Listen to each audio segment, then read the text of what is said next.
When Daniel Brooks saved a stranger's dog from rushing traffic on his first night in Chicago, he had no idea the woman sobbing in gratitude on that mansion doorstep would become his boss the very next morning. What started as a midnight rescue spiraled into a forbidden connection that could destroy both their careers. This is the story of how one impulsive moment of kindness ignited a dangerous romance neither could control. Stay until the end, hit that like button, and comment what city you're watching from so I can see how far this story travels. The flight from Denver had been delayed 3 hours. Daniel's suitcases were lost somewhere between terminals, and his daughter's goodbye hug at the airport still burned in his chest like an open wound. 28 years old, and he was starting over. Again. Daniel Brooks stood in the cramped bathroom of his new Chicago apartment, if you could even call it an apartment. The luxury studio the leasing agent had promised turned out to be a converted storage unit with a hot plate and a window that overlooked a brick wall. The shower barely worked. The mattress on the floor smelled like someone else's mistakes. This was supposed to be his fresh start, his chance to build something better for Emma, his 7-year-old daughter who now lived with her grandparents back in Colorado until he could afford a real place. He splashed cold water on his face and stared at himself in the cracked mirror, dark circles under his eyes. Stubble he hadn't bothered to shave. He looked like exactly what he was, a single father who'd clawed his way through law school while raising a child alone, living on instant ramen and 3 hours of sleep, and now betting everything on a job at one of Chicago's most prestigious law firms, Morrison, Hale and Associates. Just seeing the name on his offer letter had made his hands shake. It was the kind of firm that didn't hire people like him, state school graduates with gap years on their resume and no family connections. But somehow, his application had landed on the right desk at the right moment, and now he had exactly 12 hours before he had to walk through those doors and prove he deserved to be there. The anxiety was eating him alive. Daniel checked his phone, 11:47 p.m. He'd been pacing the apartment for 2 hours, running through introductions in his head, imagining every possible way he could screw up his first day. His chest felt tight. The walls seemed closer than they had an hour ago. He needed air. Grabbing his jacket, Daniel stepped out into the September night. Chicago stretched around him, massive and different, alive with sounds he didn't recognize yet. Car horns in the distance, the rumble of the L train, voices echoing from somewhere he couldn't see. In Denver, the nights had been quiet, almost gentle. Here, the darkness hummed with energy that felt almost threatening. He walked without direction, letting the city pull him along. The streets were emptier than he'd expected for a Friday night, just scattered groups of people laughing outside bars and the occasional taxi speeding past. He found himself on a tree-lined path that opened into what a sign identified as Lincoln Park. The park was beautiful in a haunting way, street lamps casting pools of amber light between stretches of shadow, the lake beyond reflecting the glow of downtown skyscrapers. Daniel walked deeper in, breathing the cool air, feeling his heartbeat finally slow. Maybe Chicago wouldn't be so bad. Maybe he could actually do this. That's when he heard the barking, frantic, desperate, close. Daniel turned just as a golden blur exploded from the darkness to his right. A dog, running full speed, eyes wide with terror. No leash, no owner in sight. Just pure panic as the animal sprinted directly toward the street where headlights cut through the night. "Hey!" Daniel shouted. "Stop!" The dog didn't stop. Daniel ran. His feet pounded against the path as he chased the dog toward North Cannon Drive. Car was coming, fast. The driver wouldn't see the dog until it was too late. Daniel's lungs burned. His legs pumped harder. The gap closed. 5 feet, 3 feet.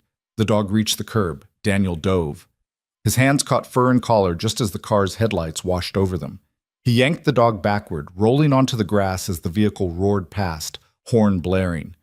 For a moment, Daniel just lay there, chest heaving, arms wrapped around 70 pounds of trembling golden retriever. "You're okay," he gasped. "You're okay, buddy. I've got you." The dog whimpered and pressed against him, shaking violently. Daniel sat up slowly, keeping one hand firmly on the collar. In the streetlight, he could make out a tag hanging from the leather strap. He squinted at the engraving. Max. If found, please call 312-555-0147 or return to 2847 Willow Crest Avenue. Daniel pulled out his phone and dialed the number.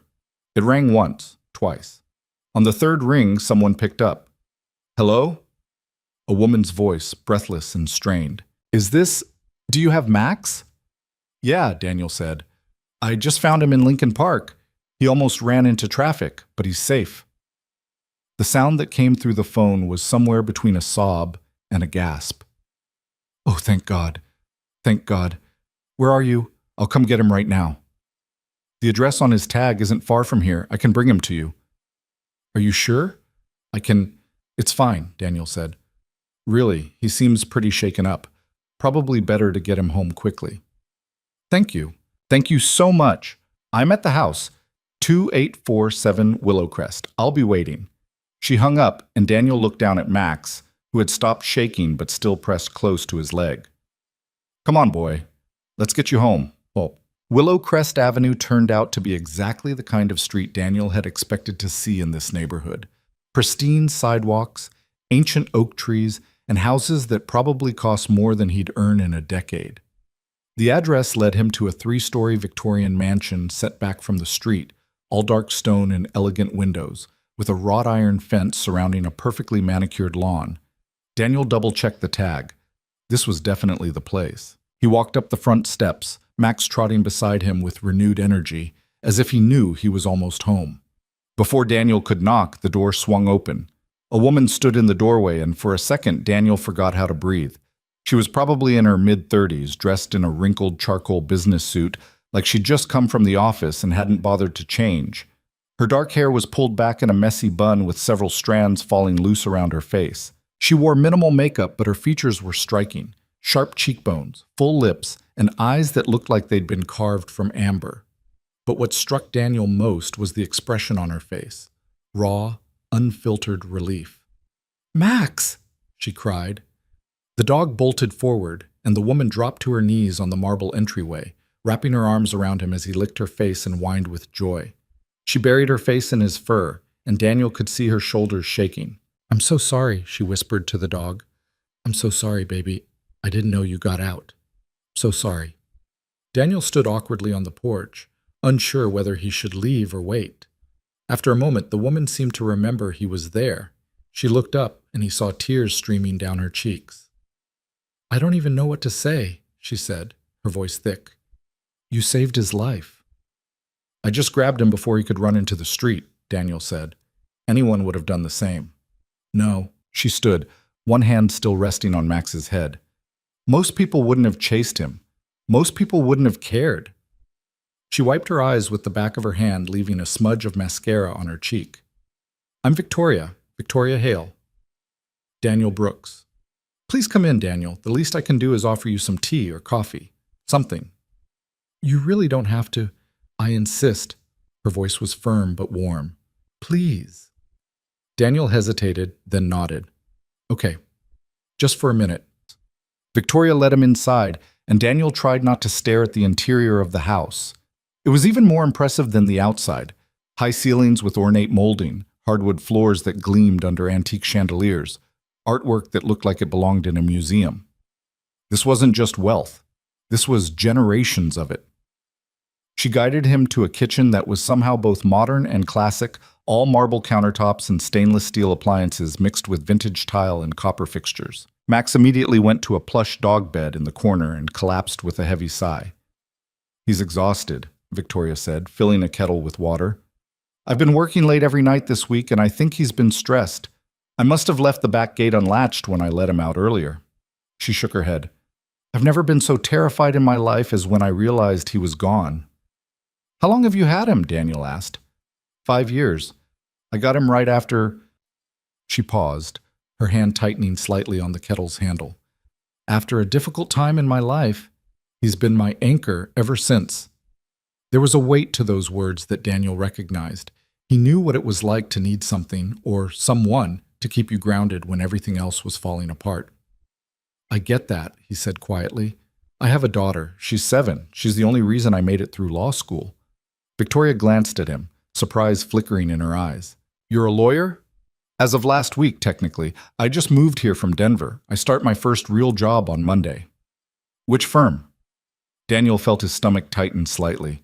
For some reason, admitting it to this woman in her elegant kitchen felt more intimidating than it had when he'd accepted the offer. Morrison, Hale, and Associates. Victoria went very still. The kettle began to whistle, but she didn't move to take it off the burner. She just stared at him, something unreadable crossing her face.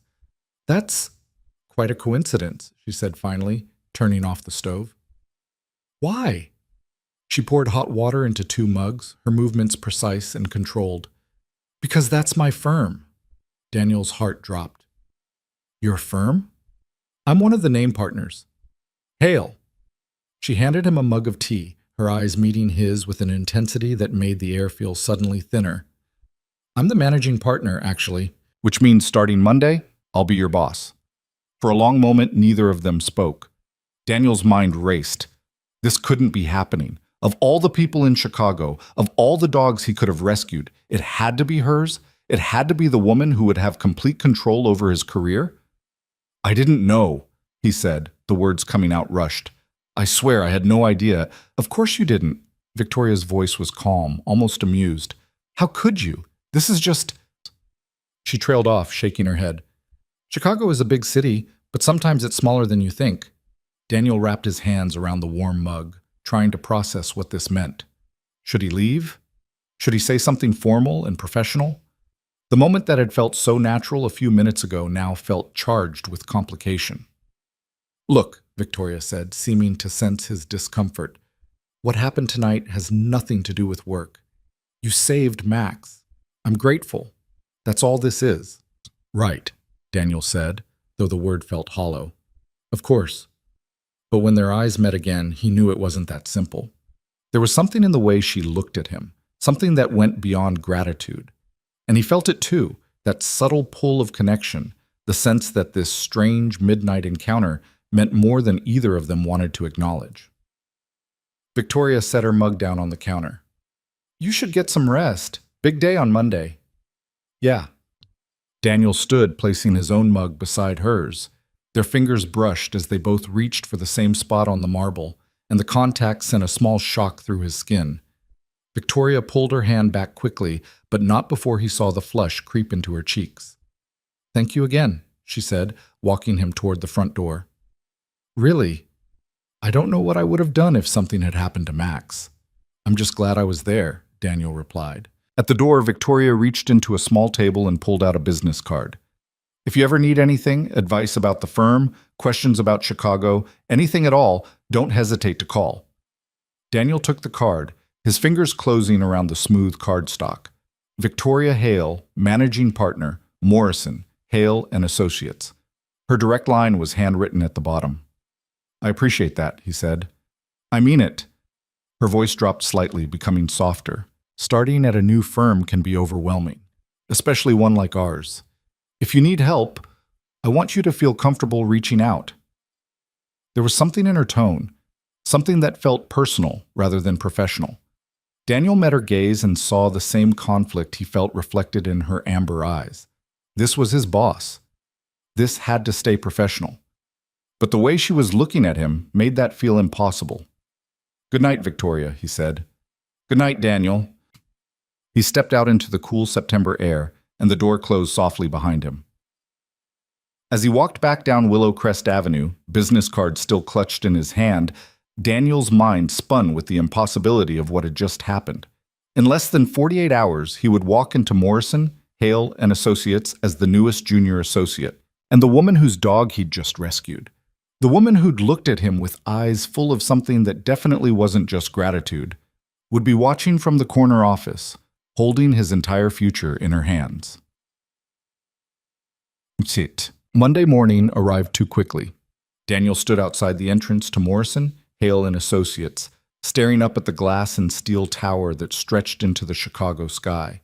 40 stories of legal power, reputation, and pressure. His new home. He'd barely slept. Every time he closed his eyes, he saw Victoria's face, the tears when she'd hugged Max, the flush in her cheeks when their hands touched, the way she'd said his name like it meant something more than it should. "Get it together," he told himself. "She's your boss. That's all she can ever be." He straightened his tie, took a deep breath, and walked through the revolving doors. The lobby was intimidating in its elegance: polished marble floors, modernist artwork on the walls, a reception desk that looked like it had been carved from a single piece of black stone. Men and women in expensive suits moved through the space with purpose, everyone looking like they belonged there. Daniel approached the reception desk, where a young woman with a professional smile greeted him. "Daniel Brooks," he said. "I'm starting today. First-year associate." "Welcome to Morrison, Hale and Associates," she said, tapping on her computer. "I'll let HR know you're here. They'll take you up for orientation." "Thank you." He waited, trying to look confident, trying not to feel like an imposter. A few minutes later, a woman in her 50s appeared, introducing herself as Patricia from Human Resources. She led him to the elevators, chatting about the firm's history and culture, but Daniel barely heard her. His heart was pounding too hard. The orientation room was on the 32nd floor, a sleek conference room with floor-to-ceiling windows overlooking the city. 5 other new associates were already there, all looking as nervous as Daniel felt. Patricia handed out folders and began walking them through benefits, policies, and expectations. Daniel tried to focus, but his mind kept drifting. Would Victoria be here? Would she acknowledge what happened Friday night, or would she pretend they'd never met? What was the right way to handle this? Patricia was in the middle of explaining the firm's billable hour requirements when the conference room door opened. Daniel looked up, and there she was. Victoria Hale walked into the room like she owned it, which, technically, she did. She wore a navy suit that fit perfectly, her dark hair pulled back in a sleek bun, her expression composed and professional. She looked nothing like the woman who'd been on her knees crying into her dog's fur just 3 nights ago. She looked untouchable. "Good morning," Victoria said, her voice carrying the kind of natural authority that made everyone in the room sit up straighter. "I'm Victoria Hale, managing partner here at Morrison, Hale & Associates. I'd like to personally welcome each new class of associates and remind you why you're here." Her eyes swept across the group, landing on each person for just a moment before moving on. When they reached Daniel, something flickered in her expression, so brief that if he'd blinked, he would have missed it. Recognition. Memory. Something else he couldn't name. Then she looked away, continuing her speech. "You were chosen from thousands of applicants because you demonstrated not just intelligence, but resilience. This firm demands excellence, and we believe you're capable of delivering it. The next few years will be the hardest of your professional lives. You'll work longer hours than you thought possible. You'll be challenged in ways you can't imagine. But if you rise to meet those challenges, you'll find opportunities here that exist nowhere else." She paused, her gaze sweeping the room again. "My door is always open if you need guidance. I know what it's like to start at the bottom and fight your way up.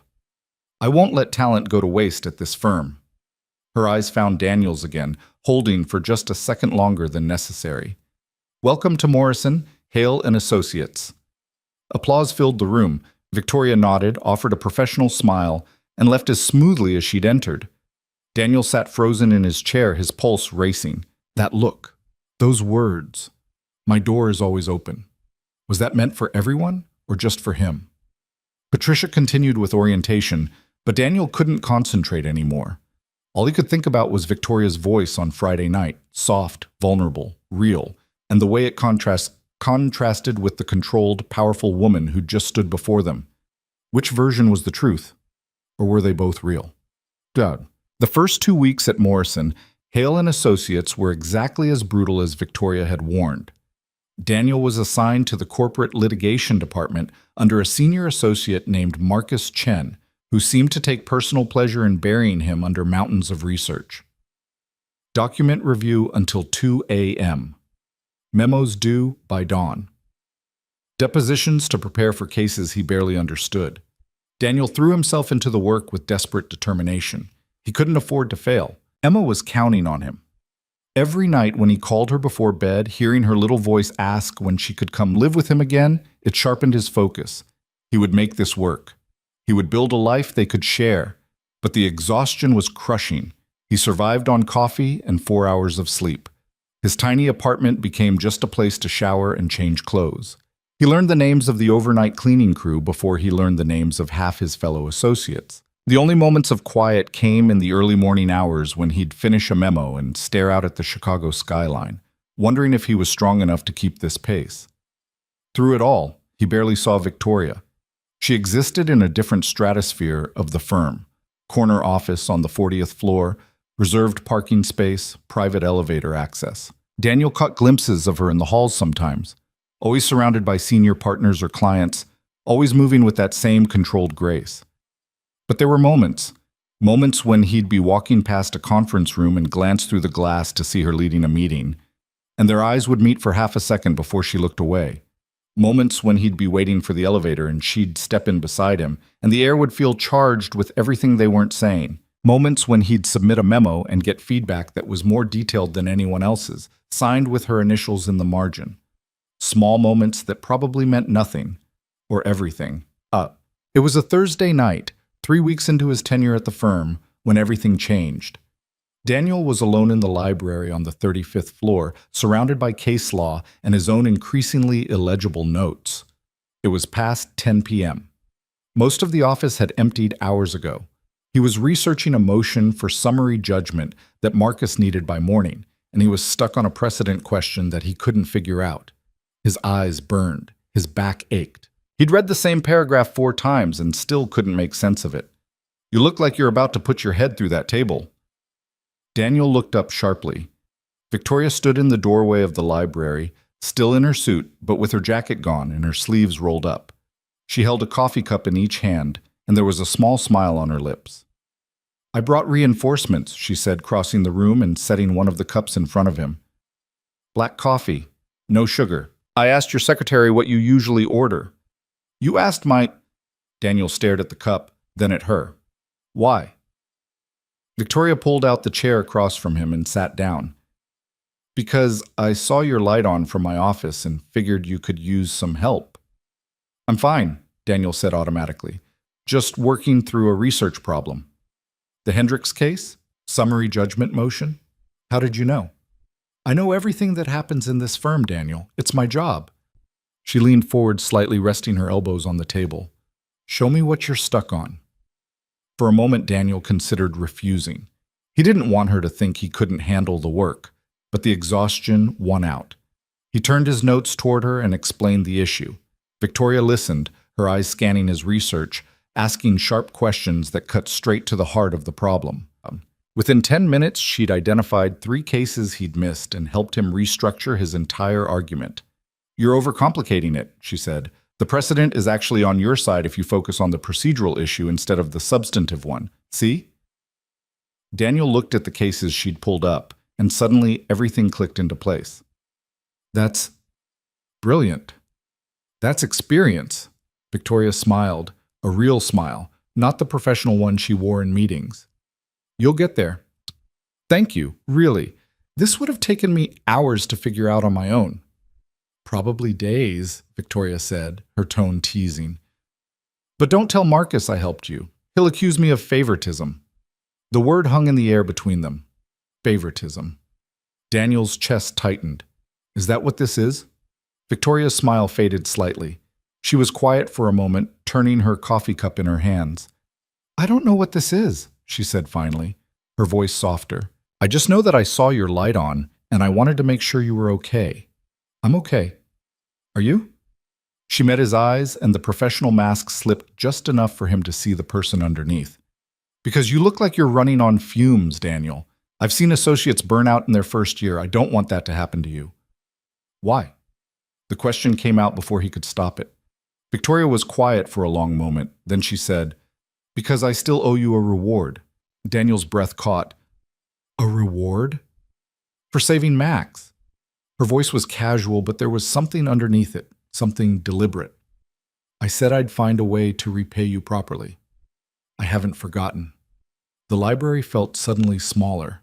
The late hour, the empty office, the way Victoria was looking at him, it all added up to something dangerous. "You don't owe me anything," Daniel said, his voice barely above a whisper. "I know."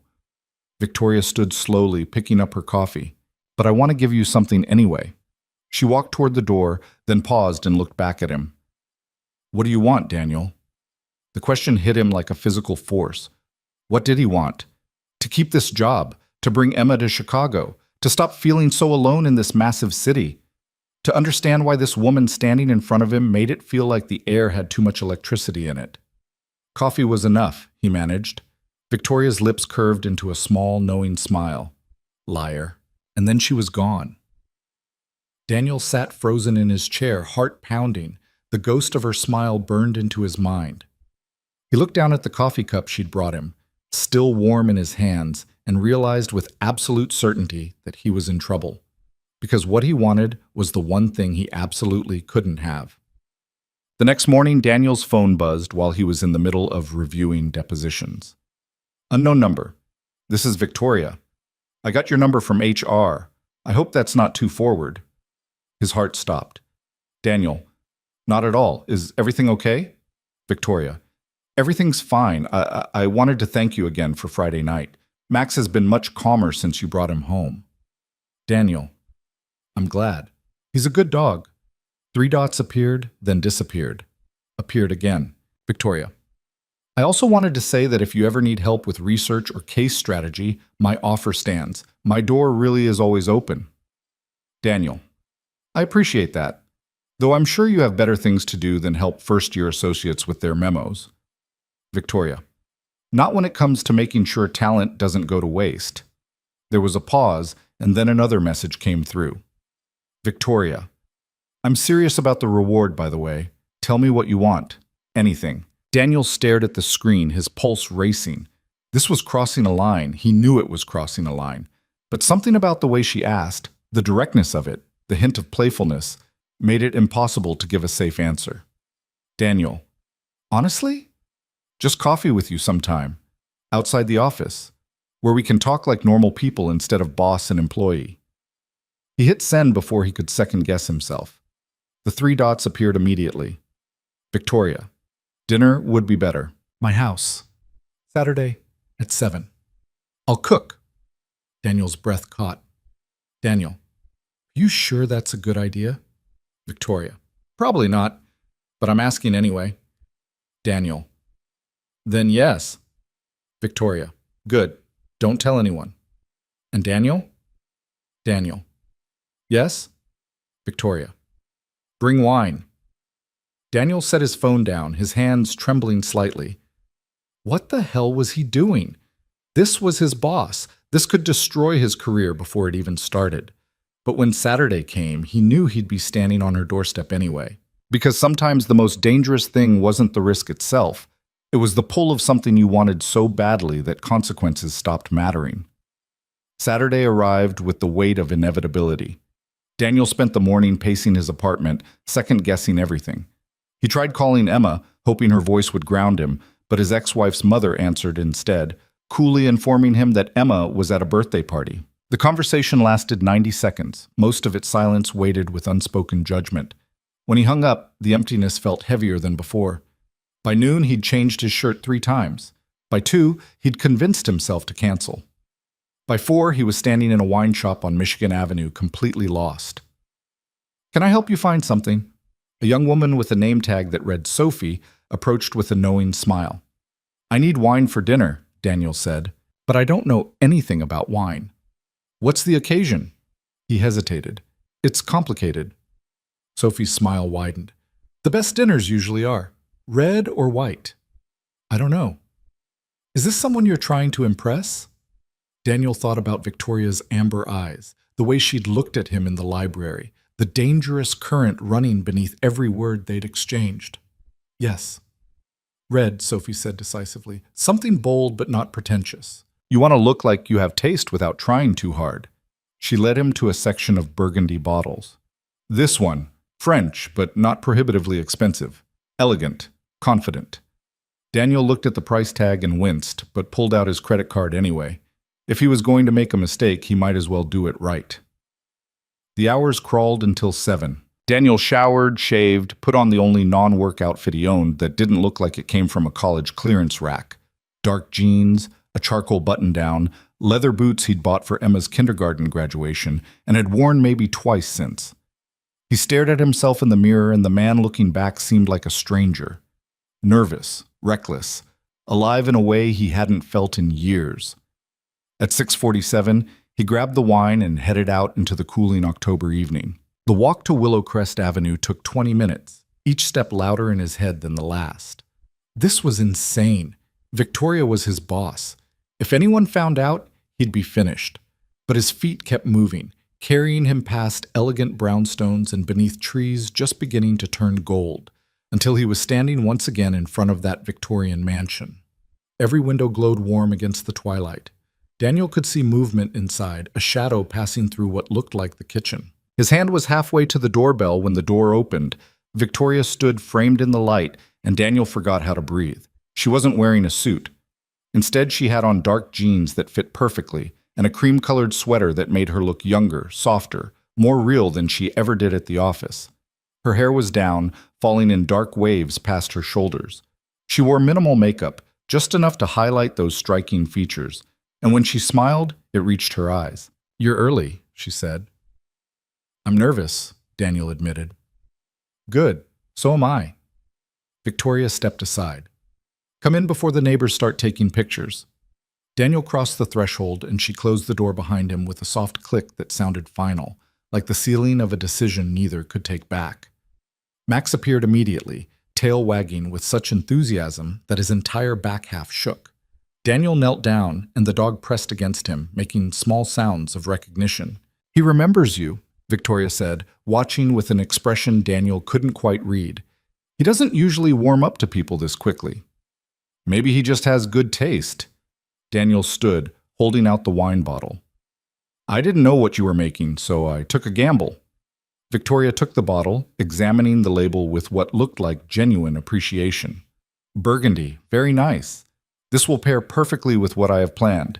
She gestured toward the kitchen. "Come on, you can keep me company while I finish cooking." The kitchen looked different than it had that first night, warmer, lived in. Music played softly from a speaker on the counter, something instrumental and jazzy. Pots simmered on the stove, filling the air with the scent of garlic and herbs. A cutting board sat on the marble island, covered with fresh vegetables. "You actually cook?" Daniel asked, surprised. "Is that so hard to believe?" Victoria uncorked the wine with practiced ease and poured 2 glasses. "I just figured someone with your schedule would live on takeout." "Most nights I do." She handed him a glass, her fingers brushing his for just a moment. "But I like cooking when I have time. It's the only thing I do that doesn't involve arguing or negotiating. The food either works or it doesn't." She raised her glass. "2 unlikely meetings." "To lost dogs," Daniel countered. Their glasses touched with a soft clink, and they drank. The wine was rich and smooth, warming Daniel from the inside. Victoria turned back to the stove, stirring something that smelled incredible. "I'm making coco vin. It's been simmering for 3 hours, so if it's terrible, we'll both be very disappointed." "It smells amazing." "Wait until you taste it before you commit to flattery." She glanced over her shoulder. "Tell me something about yourself that isn't on your resume." Daniel leaned against the counter, watching her work. There was something mesmerizing about the way she moved, efficient but unhurried, like everything in her life had been choreographed. "Like what?" "Anything. Your favorite book. What you wanted to be when you were 10. Why you really moved to Chicago." "You already know why I moved here. The job." "That's the professional answer." Victoria added wine from her glass to the pot, then tasted the sauce with a wooden spoon. "I want the real one." Daniel was quiet for a moment, turning the wine glass in his hands. "I needed to prove I could build something. I had Emma when I was 21. Her mother left when she was 6 months old, just walked out one day and didn't come back. My parents helped, but they made it clear they thought I'd ruined my life." He paused, the old hurt rising up. "I put myself through law school while raising a baby, studied during her naps, wrote papers after she went to bed. It took me 5 years instead of 3, but I did it. And then I looked around Denver and realized everyone there would always see me as the kid who got a girl pregnant and dropped out of college. So I applied everywhere else. Chicago was the first place that said yes." Victoria had stopped stirring. She set the spoon down and turned to face him fully, her expression serious. "Where's Emma now?" "With her grandparents, my ex's parents, back in Denver. They have a house with a yard and good schools. I couldn't bring her here until I had something stable." His throat tightened.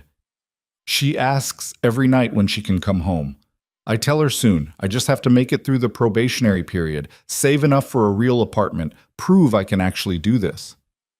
That's a lot of weight to carry. I'm used to it. Victoria crossed to the island and refilled both their glasses. You know what I see when I look at your file? Someone who worked twice as hard as everyone else and still came out on top. That's not luck, Daniel. That's talent and grit. She met his eyes. You belong at this firm. Don't let anyone make you feel otherwise. The intensity in her voice caught him off guard. Is that what you tell all the new associates? No. Victoria's lips curved into a small smile. Most of them don't need to hear it. They grew up assuming they deserved everything they got. She picked up her wine glass. You're different. How? You actually earned it. The compliment landed somewhere deep in his chest, warming him more than the wine. Daniel took a sip, trying to find his balance again. What about you? What's something not on your resume? I'm an open book, managing partner, 3 degrees, corner office. That's all there is. I don't believe that. Victoria studied him for a long moment, something shifting in her expression. Then she said quietly, I was married once, for about 5 minutes. Daniel blinked. You were? Right out of law school, to another lawyer, Richard. She said the name like it tasted bitter. He was brilliant and ambitious and absolutely certain that we'd build an empire together. Turns out what he really meant was that I'd support his career while he built an empire. She took a long drink. I filed for divorce 18 months in, took back my maiden name, threw myself into work so hard that I made partner in 6 years instead of 10. No kids? No. Richard didn't want them, said they'd be a distraction. Victoria's voice was carefully neutral, but Daniel heard the pain underneath. After the divorce, I told myself I was better off alone. Relationships take time and energy I need for the firm. It's easier not to want things you can't have. Is it? Daniel asked. Easier? Victoria looked at him, and something in the air shifted. The kitchen felt smaller, warmer, charged with the same electricity he'd felt in the library. No, she said softly. It's not. They stood there, glasses in hand, the space between them heavy with everything they weren't saying. Max broke the moment by patting over and pressing his nose against Victoria's leg, whining softly. She laughed, the tension breaking. Someone's hungry. She moved back to the stove, checking the cocoa vien. This needs another 10 minutes. Want to sit outside while we wait? They carried their wine onto a back patio that Daniel hadn't seen during his first visit. It was beautiful in the evening light. Stone pavers, comfortable furniture, planters overflowing with late-season flowers, and a view of the small private garden that backed up to a row of old elm trees. The air was cool, but not cold, perfect for early October. They sat on a cushioned bench, and Max settled at their feet with a contented sigh. This is nice, Daniel said, looking out at the garden. Peaceful. It's my favorite part of the house. In the summer, I eat breakfast out here every morning before work. It's the only time the world feels quiet. Victoria tucked one leg beneath her, turning slightly to face him. Can I ask you something? Sure. Why did you say yes to tonight? Daniel considered lying, giving her some safe answer about being grateful for her mentorship or wanting to network. But the wine and the twilight and the way she was looking at him made honesty feel like the only option. Because I haven't been able to stop thinking about you since the night I found Max, he said. And because when you asked what I wanted, I realized I wanted this, even though I know it's a terrible idea. Victoria's expression didn't change, but he saw something flicker in her eyes. It is a terrible idea. I know. I'm your boss. If anyone found out, it could destroy your career.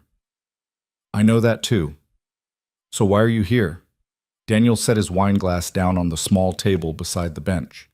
Because I've spent the last 7 years doing the safe thing, the responsible thing. And I'm tired, Victoria. I'm tired of being careful all the time. Just for one night, I wanted to take a risk on something that felt good instead of smart. Victoria was very still, her eyes searching his face. And what if I told you I invited you here for the same reason? Daniel's heart kicked hard against his ribs. Then I'd say we're both in trouble. We are. Victoria reached out slowly, her hand settling on his where it rested on his knee. Her touch was warm, tentative, like she was testing whether this was real. I spent 3 weeks trying to convince myself this was just gratitude, that I was just being a good mentor. But every time I saw you in the office, every time we passed in the hallway, I felt it. Felt what? Like I was waking up after years of being asleep. Her thumb traced small circles on the back of his hand. I haven't wanted anything for myself in so long, Daniel. Just work. Just the firm, just the reputation I've built. And then you showed up with Max and looked at me like I was a person instead of a position. And suddenly I wanted something I have no business wanting. The confession hung in the cooling air between them. Daniel turned his hand over, lacing his fingers through hers. Her palm was warm and soft, and the simple contact felt electric. "What happens now?" he asked. "I don't know." Victoria's voice was barely above a whisper. "I've never done anything like this before." "Neither have I." They sat there, hands intertwined, the evening deepening around them. Max snored softly at their feet. Somewhere in the distance, a car horn honked. The city hummed with its endless energy, but on this patio, time felt suspended. Victoria squeezed his hand, then stood, pulling him up with her. "Come on, dinner's ready."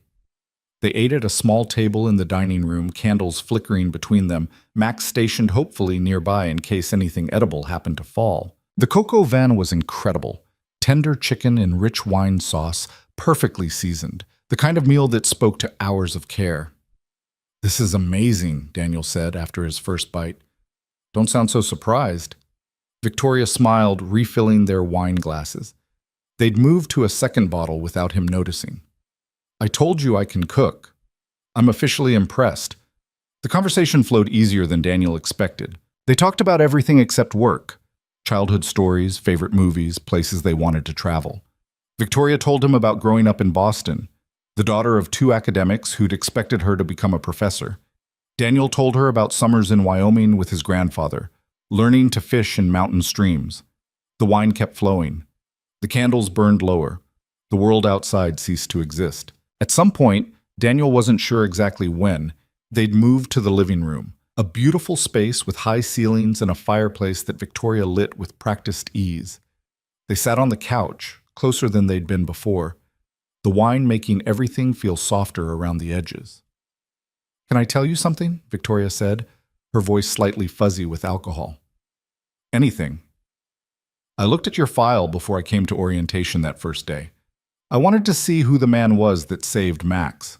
And when I read your story, single father, worked through law school, top 15% of your class, despite everything, I was impressed.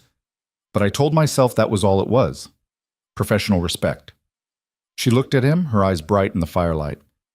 "I was lying to myself." "About what?" "About wanting to know you, not as an associate, as Daniel." He should have pulled back, created distance, remembered all the reasons this was dangerous. Instead, he reached up and tucked a strand of dark hair behind her ear, his fingers lingering against her cheek. "Ask me again," he said. "Ask you what?" "What I want. The reward you keep mentioning." Victoria's breath caught. Her hand came up to cover his where it rested against her face. "What do you want, Daniel?" "This." He leaned closer until their faces were inches apart. "I want this to be real, even if it's just for tonight." "It's real," Victoria whispered. "I'm terrified, but it's real."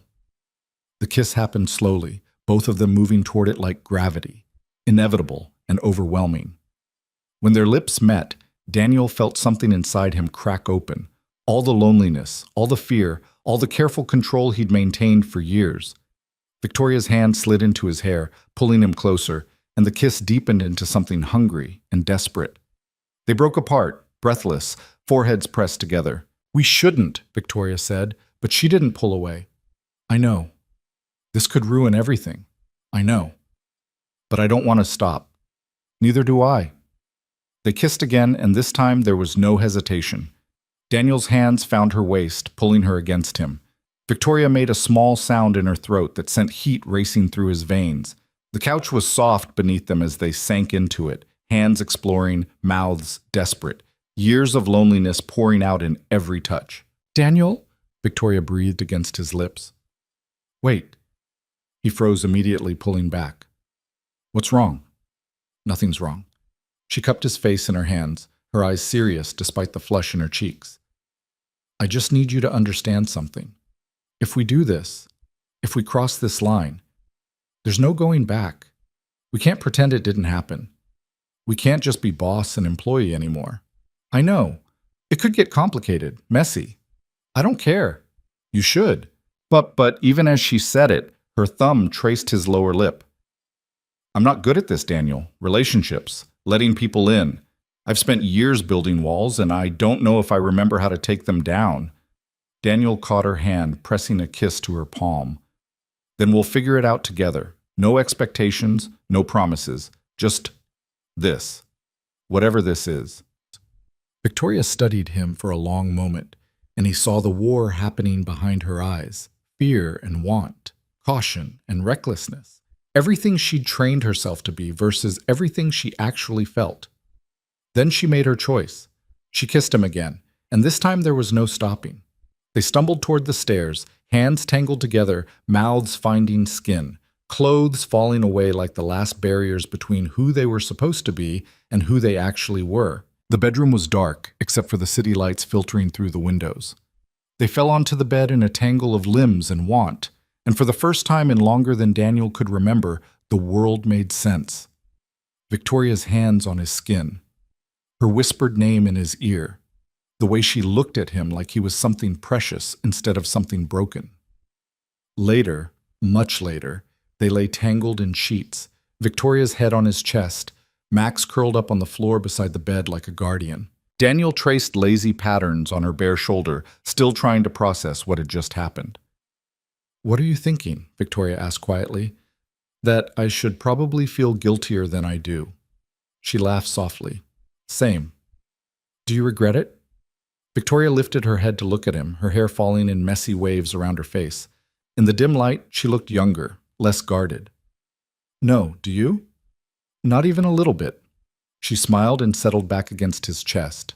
They lay in comfortable silence for a while, just breathing, existing in a moment they both knew couldn't last.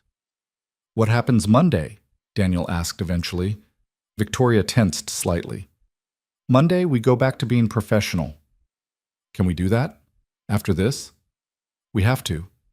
She sat up, pulling the sheet around herself. "Daniel, I meant what I said. This could destroy both our careers if anyone found out, especially yours. The firm has strict policies about relationships between partners and associates. So what was tonight?" "Tonight was..." She trailed off, searching for words. "Tonight was me being selfish. Taking something I wanted without thinking about consequences. But tomorrow, we have to think about them."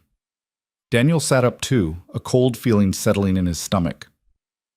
"Are you saying this was a mistake?" "No." Victoria turned to face him, taking his hand. "I'm saying this was real and reckless and everything I needed, but we can't let it happen again. Not while you work for me. So we just pretend this didn't happen. We acknowledge it happened and we move forward carefully. I can't show you favoritism. I can't give you special treatment.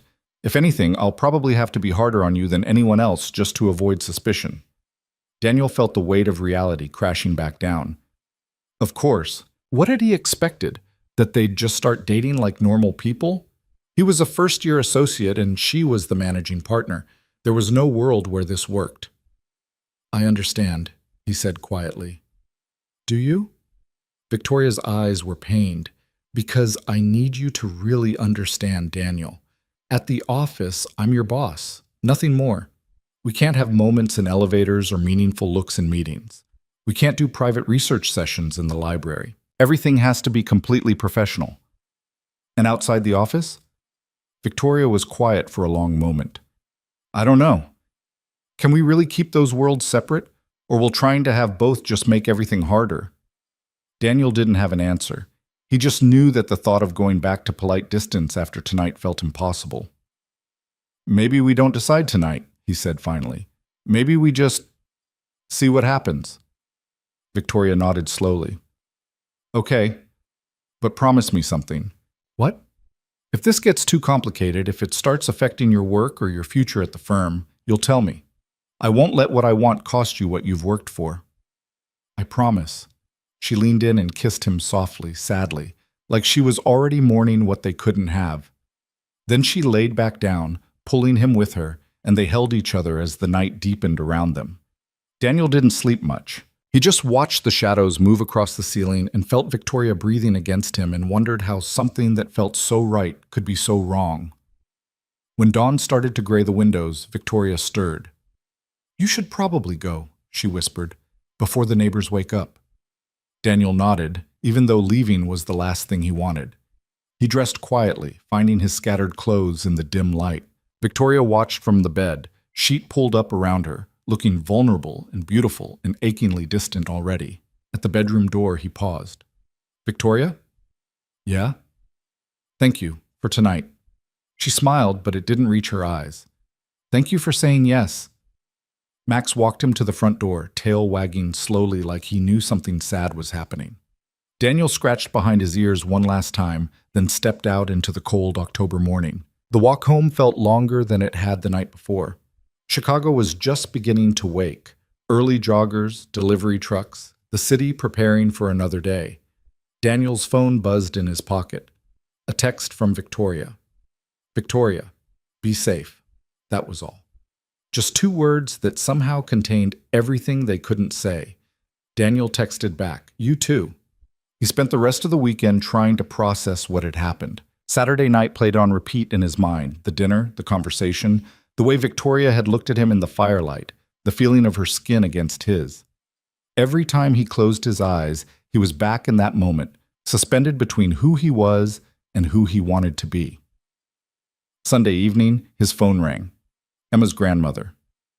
"She's been asking for you all weekend," the older woman said, her tone sharp with accusation. "I think these long separations are too hard on her, Daniel. She needs stability." "I'm working on getting her here," Daniel said, fighting to keep his voice steady.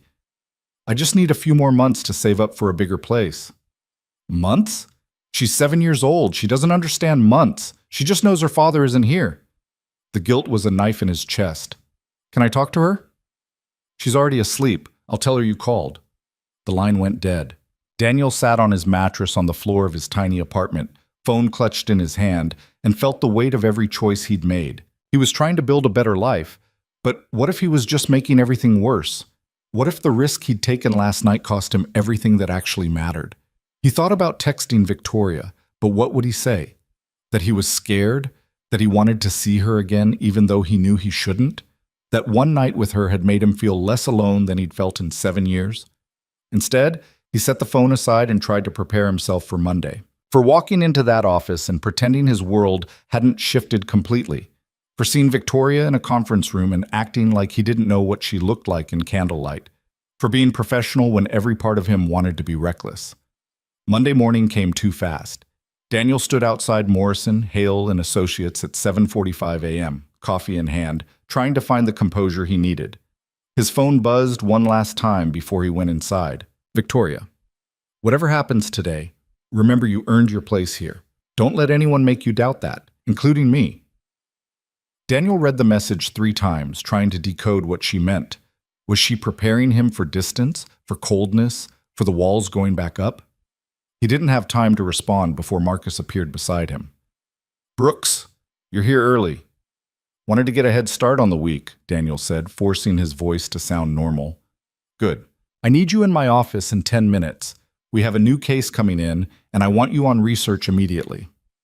They walked into the building together, and Daniel felt the weight of the firm settle over him again. The pressure, the expectations, the careful balance he had to maintain. The elevator doors opened, and Victoria stepped out. She looked perfect. Navy suit, hair pulled back, professional mask firmly in place. Her eyes swept past Daniel like he was just another associate, barely pausing long enough to acknowledge his existence. "Morning, Marcus," she said crisply. "Make sure your team is ready for the briefing at 9. The Sterling case is going to be complex." "We'll be ready," Marcus assured her. Victoria nodded and walked past them without another glance. Daniel's chest tightened. This was how it had to be. He knew that. But knowing didn't make it hurt less. The day was brutal. 8 hours of research, 2 depositions to prepare, a memo due by end of day. Daniel barely had time to think, which was probably a blessing. Every time his mind wandered to Saturday night, he forced it back to the work in front of him. He didn't see Victoria again until late afternoon, when he was walking past a conference room and glanced through the glass. She was leading a meeting with senior partners, gesturing at documents spread across the table, completely in her element. She looked powerful, untouchable. Nothing like the woman who'd kissed him in her kitchen and whispered his name in the dark. Their eyes met for half a second through the glass. Then she looked away, and Daniel kept walking. That's how the week went, stolen glances that meant nothing, careful distance in hallways. Victoria's feedback on his memos was professional and thorough, with no hint of anything personal.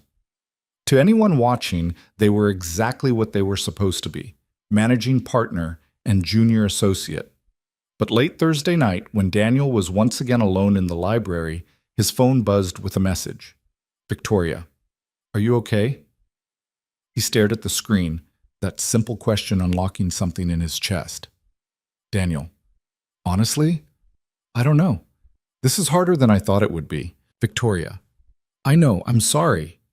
Daniel, don't be. I made the choice too. The dots appeared and disappeared several times before her next message came through. Victoria, I can't stop thinking about Saturday night. Daniel, neither can I.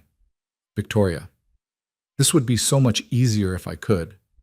Daniel, would you want it to be easier? A long pause. Victoria, no, that's the problem. Daniel's heart raced. He typed quickly before he could overthink it. Daniel, then maybe we stop pretending this was just one night. Victoria, Daniel, I know all the reasons we shouldn't.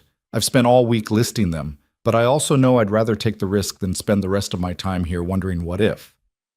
Another long pause, then, Victoria, I can't offer you what you deserve. I can't date you properly. Take you to dinners where people might see us. Introduce you to my friends. This would have to be secret, complicated, maybe impossible. Daniel, I'm not asking for perfect, I'm just asking for real. Victoria, you should go home, get some sleep. Daniel felt the rejection like a physical blow. He'd pushed too hard, asked for too much. But then another message came through. Victoria, and tomorrow night, if you want, come back to my house. We'll figure out what this is. Together. Daniel closed his eyes, exhaling slowly. It was reckless and dangerous and could end in disaster. But for the first time since Saturday morning, he felt like he could breathe. Daniel, tomorrow night, I'll be there. Victoria, don't tell anyone. Daniel, I won't. Victoria, and Daniel, bring wine again. We'll need it.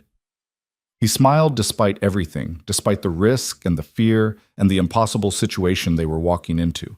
Because sometimes the most dangerous thing wasn't the fall. It was how much you wanted to jump anyway. Friday night became a pattern that stretched into weeks. Daniel would finish his work, leave the office at a reasonable hour to avoid suspicion, then circle back through Lincoln Park before showing up at Victoria's door after dark. They were careful, obsessively so. He never parked in front of her house, always approached from different directions, checked over his shoulder like a criminal, even though all he was doing was falling for someone he had no business falling for. Inside those walls, though, everything changed. Victoria would open the door with Max at her heels, still in her work clothes, but with her defenses lowered, and for a few hours they could pretend the outside world didn't exist. They cooked together, talked about everything except the firm, made love like they were trying to compress an entire relationship into stolen moments. This is crazy, Victoria said one night in early November, lying against his chest in the darkness of her bedroom. We're being so careful at work that I barely look at you, and then I spend my nights like this. Do you want to stop? Daniel asked, even though the thought made his chest ache. No. She tilted her head up to kiss his jaw. That's what makes it crazy. I know I should want to stop. This violates every professional boundary I've ever set. But when I'm with you, I don't care. Daniel ran his fingers through her hair, breathing in the scent of her shampoo. How long can we do this? I don't know. Until someone notices? Until it gets too complicated? She was quiet for a moment. Until you meet someone you can actually have a real relationship with? I don't want anyone else. You say that now. But you deserve normal, Daniel. Date nights at restaurants, meeting each other's friends. A partner you don't have to hide. Her voice cracked slightly. Someone who isn't your boss. What if I just want you? Victoria sat up, pulling the sheet around herself. In the dim light from the window, Daniel could see the conflict written across her face. Want and fear, and something that looked like pain. "Then we're both in deeper than we should be," she said softly. The words hung between them like a confession, and Daniel realized with sudden clarity that this had stopped being casual weeks ago. Maybe it had never been casual at all. Somewhere between Saturday dinners and whispered conversations in the dark, between the way she looked at him when she thought he wasn't watching and the way his heart jumped every time his phone buzzed with her name, they'd crossed a line they couldn't uncross. "Victoria," he started, but she pressed a finger to his lips. Don't say whatever you're about to say." "Not yet." She lay back down, curling against him. "Let's just have this a little longer before we complicate it with words." So they didn't talk about what they were or what it meant. They just existed in the spaces between work and reality, grabbing onto moments like they might disappear. At the office, Daniel threw himself into cases with renewed intensity. The work was still brutal. 80-hour weeks were normal, 100-hour weeks weren't uncommon, but he was good at it. Marcus started giving him more responsibility, letting him take depositions, draft motions, even argue minor points in court. Other associates noticed, some with respect, others with barely concealed resentment. "Brooks is Marcus's golden boy," Daniel overheard one second-year associate say in the break room. "Must be nice to get all the good assignments. Probably went to the same state school," another laughed. "You know how those networking connections work." Daniel had gritted his teeth and walked away. Let them think what they wanted. He was earning every opportunity through work, not connections. Victoria made sure of that. If anything, she was harder on him than anyone else. Her feedback on his memos borderline harsh, her comments in meetings professionally distant. But late at night, she'd trace the tension from his shoulders and whisper that his work was brilliant, that he was going to be an incredible lawyer, that she was proud of him. Those private affirmations mattered more than any public praise could. The first real crack in their carefully constructed world came in mid-November. Daniel was working on a major case, a corporate merger with complicated antitrust implications, when Marcus called him into his office. "The Sterling-Morrison merger," Marcus said without preamble. "Victoria wants fresh eyes on the regulatory filings. She specifically requested you review the SEC documents and flag any issues." Daniel's stomach tightened. "She requested me specifically?" "Said she was impressed by your attention to detail on the Hendricks case." Marcus handed him a thick file. "This is priority 1. She wants your analysis by Monday morning." Daniel took the file, trying to keep his expression neutral, even as his mind raced. Why would Victoria put him on one of the firm's biggest cases? Was it because she trusted his work, or was she creating opportunities for him that could be seen as favoritism? That night, he showed up at her house with the question burning on his tongue. "Why did you put me on Sterling-Morrison?" he asked as soon as she closed the door. Victoria had clearly been expecting this. She led him to the kitchen, poured 2 glasses of wine, and sat across from him at the island. "Because you're the best person for the job," she said calmly. "I'm a first-year associate. There are second and third years who, none of whom have your eye for detail. I've read every memo you've written, Daniel. You catch things other people miss. The Sterling case needs that." She met his eyes steadily. "This is about your skill, not about us." "Are you sure? Because if anyone thinks, let me worry about what people think." Victoria's voice was firm. "Your job is to do excellent work, which you will. And when you do, no one will question why you were assigned to the case." Daniel wanted to believe her, but doubt gnawed at him. "What if I mess up? What if I miss something and it reflects badly on you?" "Then I'll handle it, the same way I'd handle it if any associate made a mistake." She reached across the island and took his hand. "I need you to trust me on this. I would never put the firm at risk, and I would never put your career at risk by giving you opportunities you haven't earned." He nodded slowly, but the unease remained. The Sterling-Morrison case consumed the next 2 weeks. Daniel barely slept, reviewing hundreds of pages of documents, cross-referencing regulations, building comprehensive analyses of potential legal issues. He found 3 significant problems that could derail the merger, problems that more senior associates had missed. When he presented his findings to Marcus and Victoria in a conference room full of partners, the room went silent. "You're sure about this?" one of the senior partners asked, skepticism clear in his voice. Yes, sir. The SEC filing on page 247 directly conflicts with the representation made in the proxy statement. If the commission catches it, they'll reject the entire merger. Victoria leaned forward, scanning the documents Daniel had flagged. Her expression gave nothing away, but Daniel saw the slight widening of her eyes that meant she was impressed. He's right, she said. This is a major issue. We need to refile immediately. She looked at Daniel. Good catch, Brooks. You might have just saved this deal. Professional praise, nothing more. But later that night, when he showed up at her door, she pulled him inside and kissed him hard enough to make his head spin. You were brilliant today, she said against his mouth. Absolutely brilliant. I was terrified I was wrong. You weren't. You were thorough and smart, and you made me look good for putting you on that case. She kissed him again, slower this time. See? I told you no one would question it. She was right. After that meeting, Daniel's reputation shifted. Senior associates started asking for his input.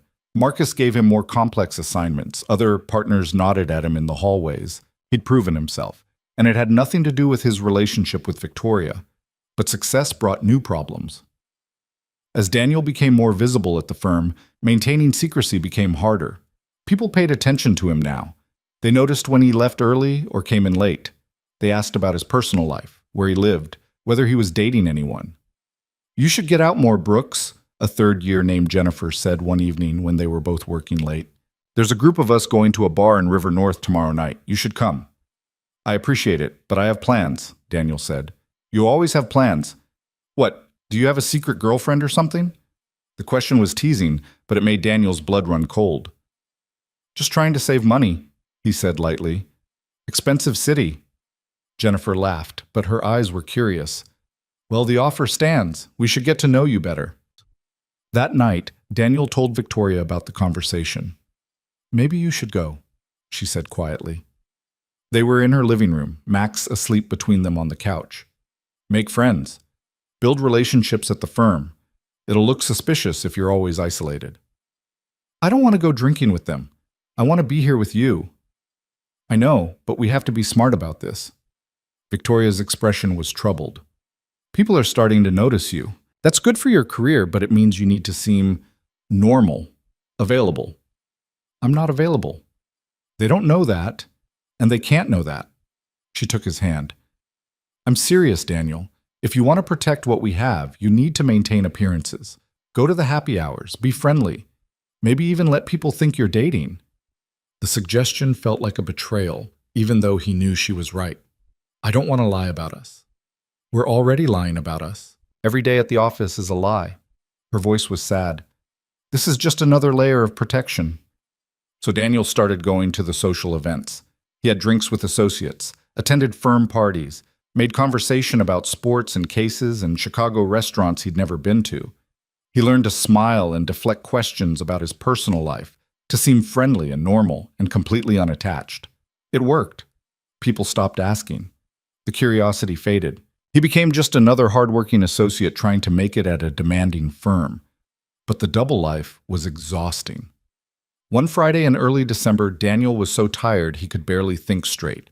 He'd worked 90 hours that week, barely seen Emma during their nightly phone calls, and hadn't been to Victoria's house in 4 days because of overlapping deadlines. When he finally finished a motion at 11 p.m., all he wanted was to collapse. His phone buzzed. Victoria, my house. 20 minutes. Please. Daniel stared at the message. He was exhausted. He should go home. But the please got him. Victoria never said please. 23 minutes later, he was at her door. She looked as tired as he felt, still in her suit, her hair falling out of its bun. But when she saw him, relief washed over her face. I'm sorry, she said. I know you're exhausted. I just needed to see you. What's wrong? Victoria pulled him inside. Max greeted him with less enthusiasm than usual, seeming to sense his owner's mood. She led Daniel to the couch and sat close to him, taking his hand. I had dinner with my parents tonight, she said. They're in town for a conference. And the whole time, all I could think was that I'm lying to everyone in my life. My parents think I'm married to my work. My colleagues think I'm this untouchable professional who doesn't need anyone. And the only person who actually knows me is someone I have to pretend doesn't exist for 40 hours a week. Daniel squeezed her hand. I know. It's hard. Is it worth it? The question came out raw, vulnerable. Are we worth all this hiding and lying and constant fear of being discovered? Do you want the truth? Always. Daniel turned to face her fully. Every time I have to pretend you're just my boss, it kills me a little. Every time someone asks about my personal life, and I have to make up some excuse, I hate it.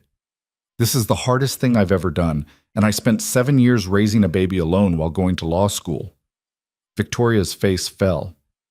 Then maybe we should, but Daniel continued, when I'm here with you, when I can actually be myself instead of performing some version of who I'm supposed to be, I feel more alive than I've felt since Emma was born. You make me remember that I'm more than just a father or an associate or someone trying to prove he belongs.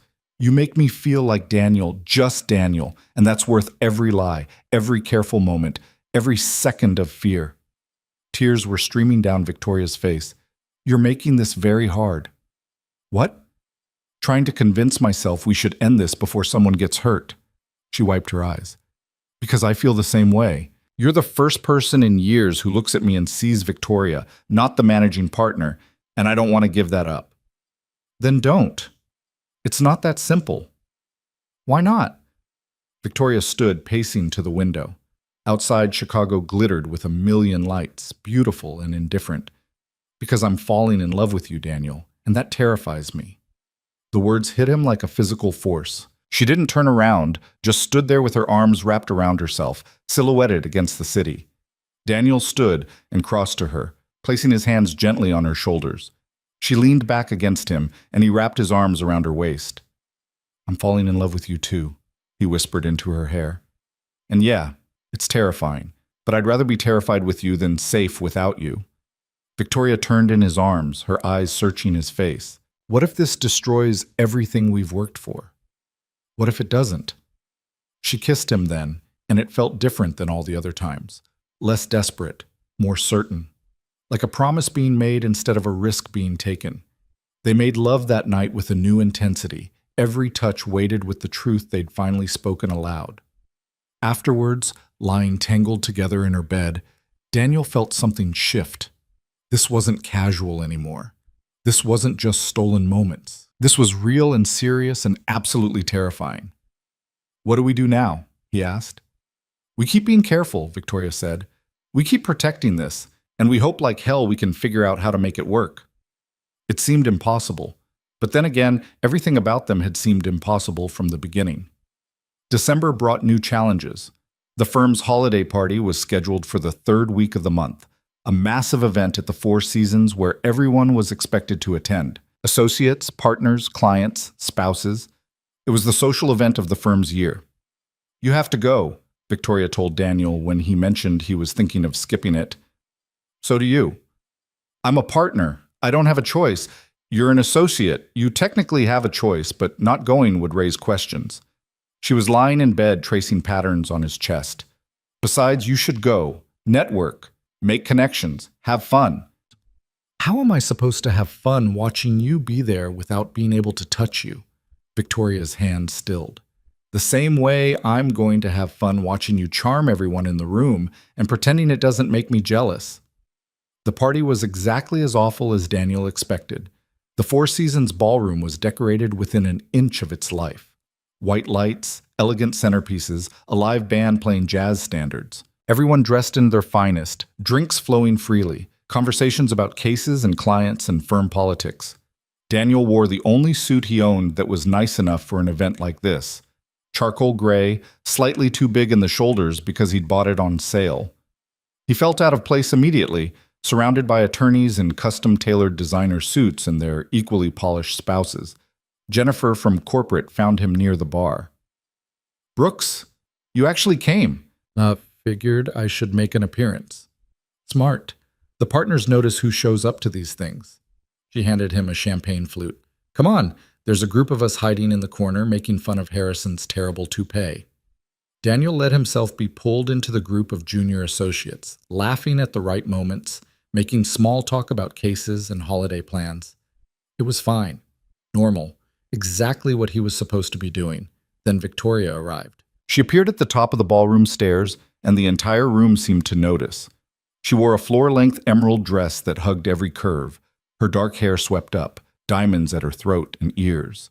She looked devastating, untouchable, like she belonged in a different universe than Daniel. A man appeared beside her, tall, silver-haired, wearing a suit that probably cost more than Daniel's monthly rent. He placed a hand on the small of Victoria's back, leaning in to say something that made her smile. "Who's that with Victoria?" Daniel asked Jennifer, trying to keep his voice casual. "Richard Castellan. Used to be a partner here. Now he runs his own firm. Rumor is they used to be married." Daniel's stomach dropped. "Married?" "Yeah, like a decade ago. It didn't last long, but they've stayed friendly. He comes to all the firm events."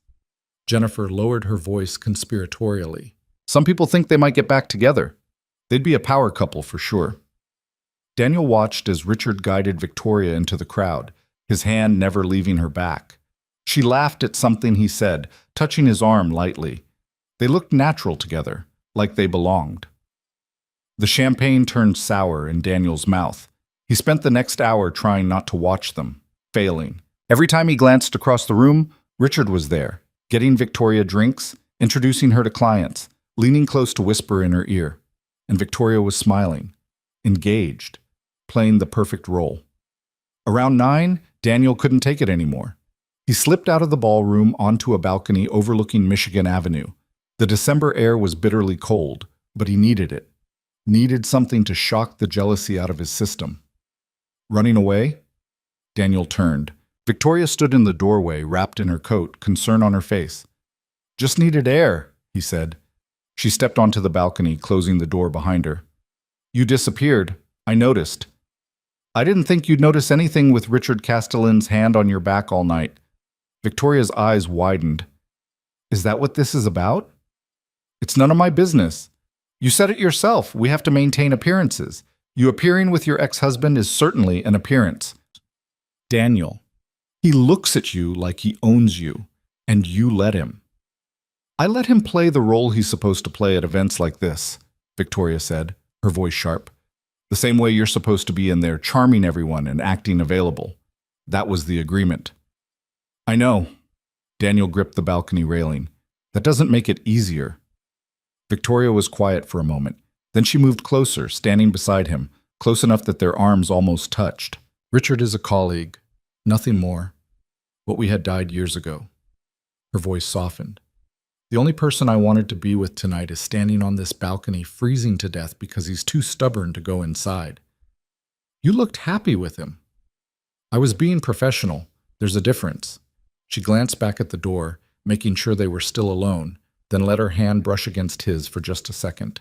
"Do you really think I'd risk everything we have for someone from my past?" The brief contact sent warmth through him despite the cold. "I'm sorry, seeing you with him reminded me that you could have someone you don't have to hide. Someone who fits your life." "I don't want someone who fits my life. I want you." Victoria's voice was fierce. "Even if you make everything complicated and messy and terrifying, I want you." Daniel finally looked at her, seeing the truth in her eyes. "How much longer do we have to do this?" "I don't know.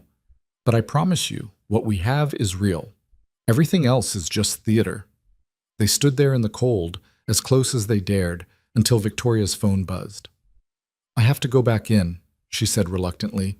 "People will talk if I'm gone too long." "I know. Wait 5 minutes, then come inside. Go laugh with Jennifer's group. Make them think you're having a wonderful time." She started toward the door, then paused. "And tonight, after this is over, come to my house. I'll be waiting." She disappeared inside, taking the warmth with her. Daniel waited exactly 5 minutes, then returned to the party.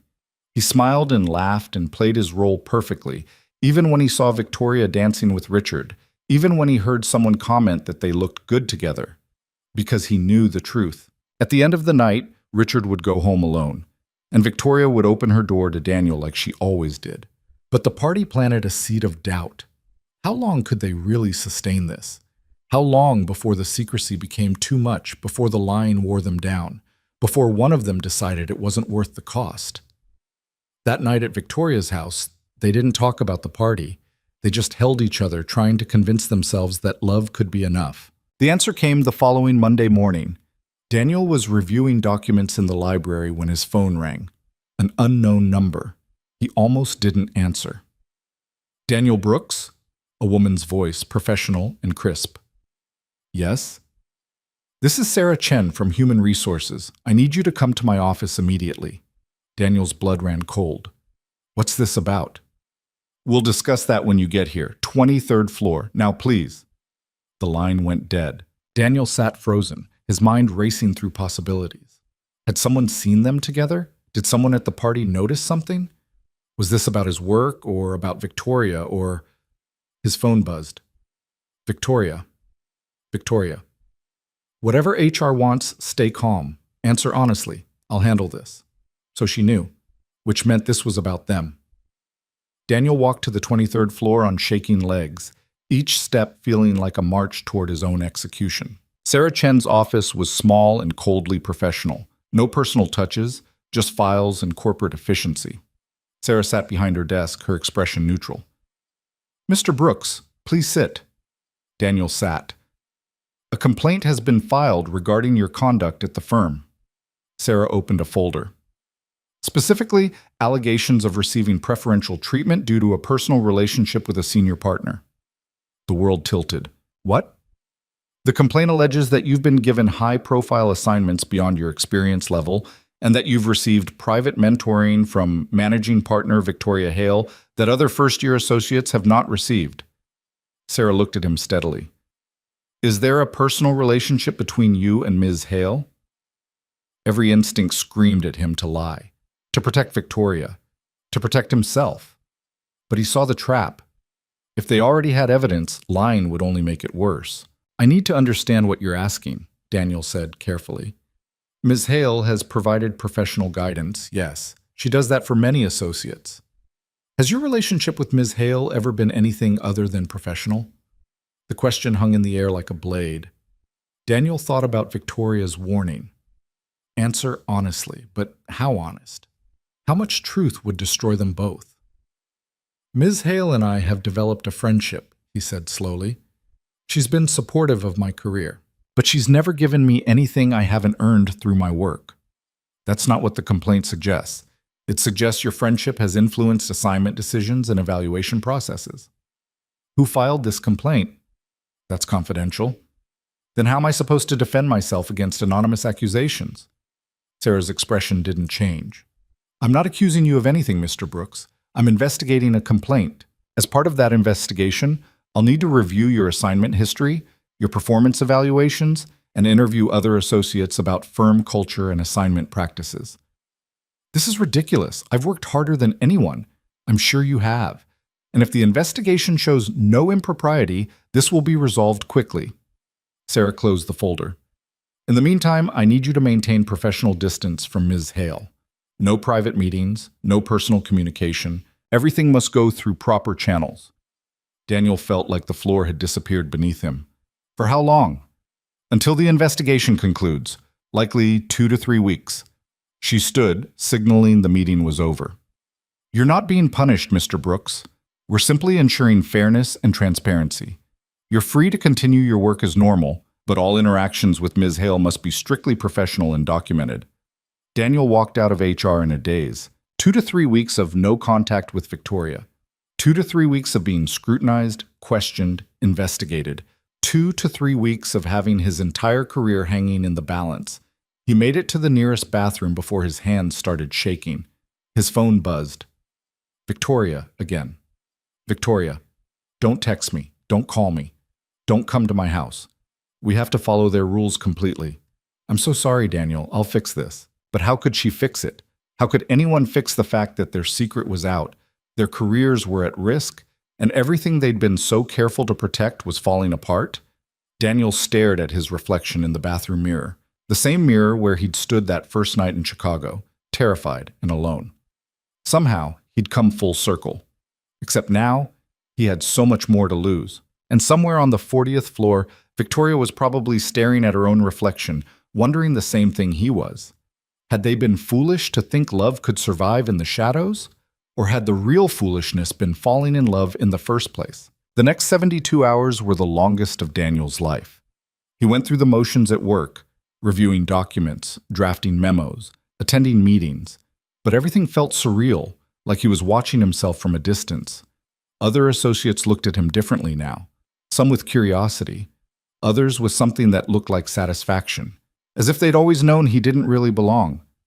The whispers started immediately. Daniel caught fragments of conversations that stopped when he entered a room, in the break room, by the elevators, in the library where he'd once sat with Victoria, back when everything had seemed simpler.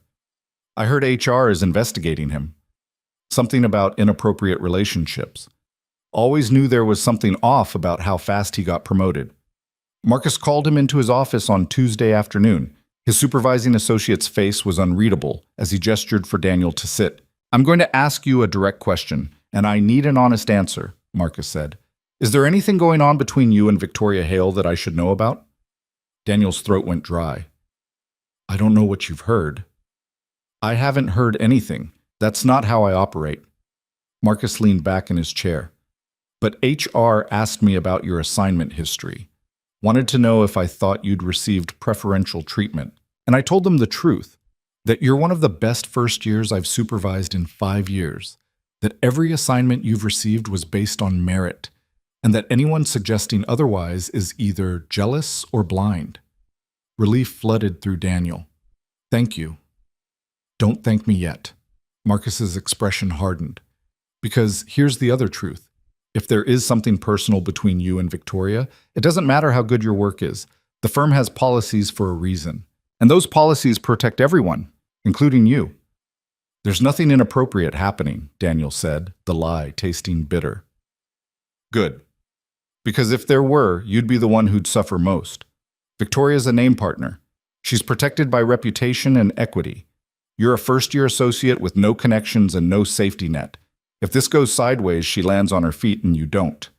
Marcus's voice softened slightly. "I'm telling you this because I actually like you, Brooks. You remind me of myself 10 years ago. Don't throw away your future for something that can't work." The words echoed in Daniel's head long after he left Marcus's office. Don't throw away your future for something that can't work. Was that what he was doing? Sacrificing everything he'd built for a relationship that existed in shadows and stolen moments? He couldn't even ask Victoria. Her last text had been clear, no contact. He walked past her office multiple times that day, but her door was always closed, her assistant stationed outside like a guard. Once, he saw her through the glass, on the phone, her face composed and professional. She didn't look his way. That night, alone in his apartment, Daniel's phone rang. Emma. "Daddy!" Her voice was bright, innocent, completely unaware of the disaster unfolding in his life. "Guess what I did in school today?" "What, sweetheart?" "We made gingerbread houses. Mine had a purple roof and candy cane trees, and Miss Peterson said it was the most creative one." She paused. "When are you coming to visit? Grammy says maybe for Christmas?" Daniel closed his eyes, guilt washing over him. He'd been so consumed by Victoria, by work, by trying to build a life in Chicago that he'd barely seen his daughter in 3 months. "I don't know yet, Em. Work is really busy right now." "You always say that." Her voice got quieter. "Don't you miss me?" "Every single day. You know that." "Then why can't I come live with you? I don't care if the apartment is small. We could share a room like we used to." "Soon, baby, I promise. I just need a little more time to get everything ready." But even as he said it, Daniel wondered if that promise meant anything anymore. If the investigation went badly, he wouldn't just lose his job at Morrison, Hale and Associates. His reputation would be destroyed. No other firm would touch him. And then what? Moving back to Denver in disgrace? Proving his parents right that he'd ruined his life? Emma chattered on about school and friends and the snow that had started falling in Denver. And Daniel tried to focus on her voice instead of the panic clawing at his chest. When they finally hung up, he sat in the dark apartment, staring at the brick wall outside his window, and wondered how everything had gone so wrong so quickly. His phone buzzed. Not Victoria. He'd been checking obsessively. Jennifer. Jennifer. "Hey, I know things are weird right now, but some of us are grabbing drinks if you want to come." No pressure. Daniel almost declined. Then he thought about Marcus's words, about maintaining appearances, about protecting whatever future he might still have. Daniel. "Sure. Where?" An hour later, he was in a dimly lit bar in River North, surrounded by associates who were either genuinely trying to be supportive or fishing for gossip. Daniel couldn't tell which. "So, what's the investigation actually about?" a second-year named Tom asked after his third beer. "The rumors are all over the place." "Someone thinks I got special treatment," Daniel said carefully. "I didn't. End of story." "But there's got to be more to it than that," Jennifer pressed. "HR doesn't launch full investigations over nothing. Maybe someone was just looking for a reason to take me down." Daniel finished his whiskey, signaling for another. "I'm the new guy, easy target." "Or," Tom said, lowering his voice, "maybe someone saw something they shouldn't have." The table went quiet. Daniel felt everyone's eyes on him. "Saw what?" he asked, keeping his voice level. Tom shrugged, but his expression was knowing. "I'm just saying you disappear a lot of evenings. And Victoria's always the last one to leave the office. And you both happen to duck out of the holiday party around the same time. You're connecting dots that don't exist," Daniel said flatly. "Am I?" Tom leaned back, enjoying himself now. "Because from where I'm sitting, it explains a lot. The assignments, the mentoring, the fact that she knows your coffee order. Everyone's coffee order is in the system," Jennifer interjected, shooting Tom a warning look. "You're being an ass." "I'm being observant." Daniel stood abruptly. "I think I'm done here." "Come on, Brooks, don't be sensitive." "I'm not being sensitive. I'm just not interested in sitting here while you accuse me of sleeping my way into good assignments." Daniel pulled out his wallet and threw cash on the table. "Thanks for the drinks." He walked out into the December cold, hands shaking with anger and fear. So that was what people thought. That he was some opportunist who'd seduced his boss for career advancement. Never mind his work. Never mind the countless hours he'd put in. In their minds, he was just a guy who'd taken a shortcut. His phone rang. Unknown number again. Daniel almost didn't answer, but at this point, what did it matter? "Hello? Daniel Brooks?" A man's voice this time, smooth and professional. "Yes. This is Richard Castellan. We met briefly at the holiday party. I wondered if you might have time to meet for coffee tomorrow morning, before work." Daniel's blood went cold. Victoria's ex-husband. "Why?" "Because I think we have some things to discuss. About Victoria. About the firm. About the position you've found yourself in." Richard's voice was calm, almost friendly. "I'm not your enemy, Mr. Brooks, but I might be able to help you navigate what's coming." Every instinct told Daniel to refuse, but curiosity and desperation won out. "Where?" "There's a cafe on State Street, Mercer's. 7 a.m. too early?" "I'll be there." Richard hung up without another word. Daniel stood on the sidewalk, watching his breath mist in the freezing air, and wondered what fresh hell he'd just agreed to. Mercer's Cafe was the kind of place that catered to professionals who needed meetings before meetings. Expensive coffee, quiet corners, tables spaced far enough apart for privacy. Richard was already there when Daniel arrived, sitting at a back table with 2 cups in front of him. "Black coffee, no sugar," Richard said as Daniel sat down. "Victoria mentioned you take it that way." The casual intimacy of the statement made Daniel's jaw tighten. "You talked to Victoria about me?" "Victoria and I talk about many things. We've known each other for 15 years. Richard took a sip of his own coffee, studying Daniel over the rim. "You're younger than I expected. What do you want, Mr. Castellan?" "Richard, please. And what I want is to help you avoid making a catastrophic mistake." He set down his cup. "I know about your relationship with Victoria." Daniel's heart stopped. "I don't know what you're talking about." "Please, I've known Victoria since law school. I was married to her for 2 years. I can read her better than anyone." Richard's voice was matter-of-fact. "She looks at you the way she used to look at me, back when we were young and stupid and thought love conquered all." "This isn't any of your business." "Actually, it is. Because I care about Victoria, and I don't want to see her destroy everything she's built for a relationship that has no future." Daniel stood. "I'm not listening to this." "Sit down, Daniel." Richard's voice hardened. "I'm trying to help you. The investigation isn't going away. Someone filed a formal complaint, which means HR has to follow through. They're going to dig into every interaction you and Victoria have had, every assignment, every meeting, every moment you've spent together." Daniel sat slowly. "How do you know this?" Because I still have friends at the firm, and because I understand how these things work. Richard leaned forward. Here's what's going to happen. The investigation will conclude that while there's no hard evidence of impropriety, there's enough circumstantial evidence to raise concerns. HR will recommend that you be reassigned to a different supervising partner to eliminate any appearance of favoritism. That's actually reasonable? On the surface, yes, but it also creates distance between you and Victoria, makes it harder to maintain whatever relationship you have. And eventually, one of two things happens. Either you continue the relationship and eventually get caught, destroying both your careers, or the relationship withers from the strain and you both end up resenting each other. Daniel's hands tightened around his coffee cup. Why are you telling me this? Because I don't want Victoria to make the same mistake twice. Richard's expression softened. When we were married, I convinced her to sacrifice her career ambitions for mine, told her we'd build something together, when really I meant she'd support me while I built my empire. By the time she realized what was happening, she'd lost 3 years of momentum. It took her twice as long to make partner because of me. I'm not asking her to sacrifice anything. You don't have to ask. The relationship itself is the sacrifice. Richard's voice was gentle now, almost kind. You're a first-year associate. She's the managing partner. There's no version of this where both of you get what you want. Either she compromises her position at the firm to be with you, or you compromise your career to avoid damaging hers, or you both keep lying until the lies destroy you. The words hit Daniel like physical blows because they were exactly what he'd been afraid to acknowledge. What do you want me to do? Daniel asked quietly. End it, before it gets worse. Let the investigation conclude, accept the reassignment, and move on with your career. Victoria will understand. Deep down, she probably knows it's the right thing to do. And you just happen to be giving me this advice out of the goodness of your heart?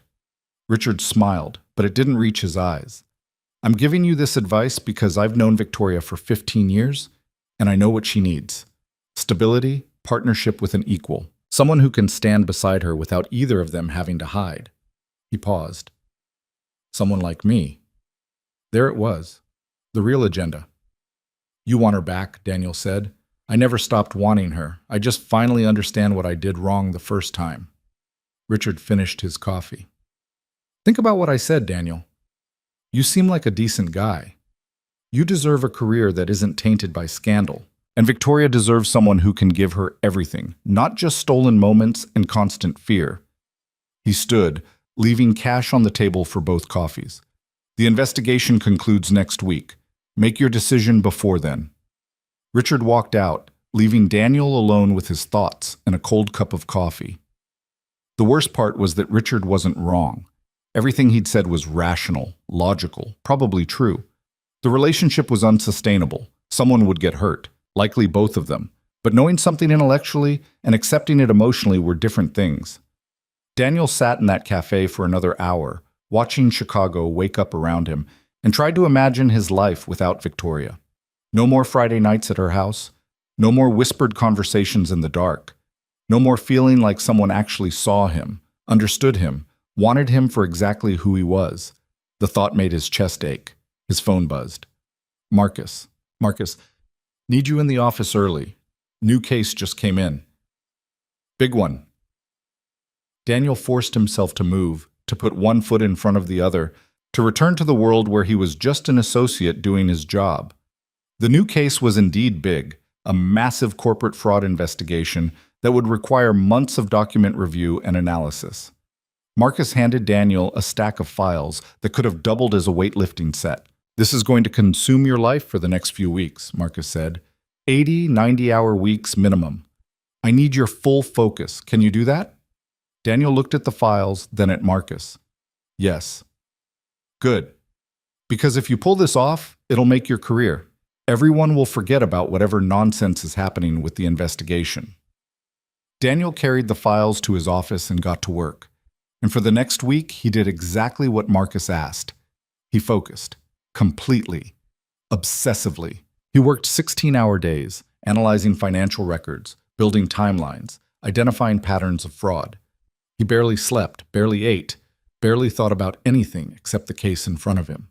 It was easier than thinking about Victoria.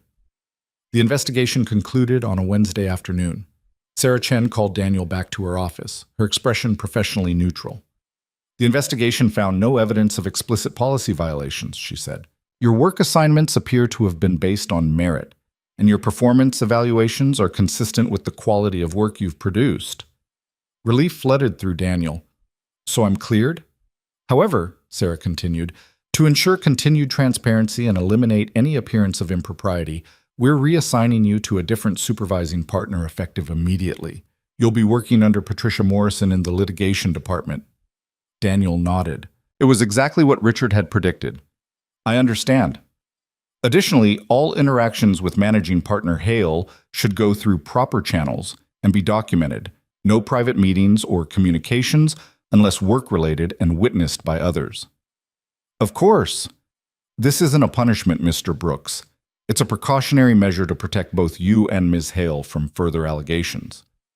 I understand, Daniel repeated, even though understanding didn't make it hurt less. You're free to go. Patricia is expecting you in her office this afternoon to discuss your new assignments. Daniel left HR for the second time in a week, this time with official permission to never see Victoria alone again. He made it to the bathroom before the weight of it all crashed down on him.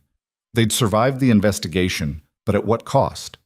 They couldn't meet, couldn't talk, couldn't even be in a room together without witnesses. The relationship that had felt so vital, so necessary, was being systematically dismantled by corporate policy. His phone buzzed. Finally, Victoria.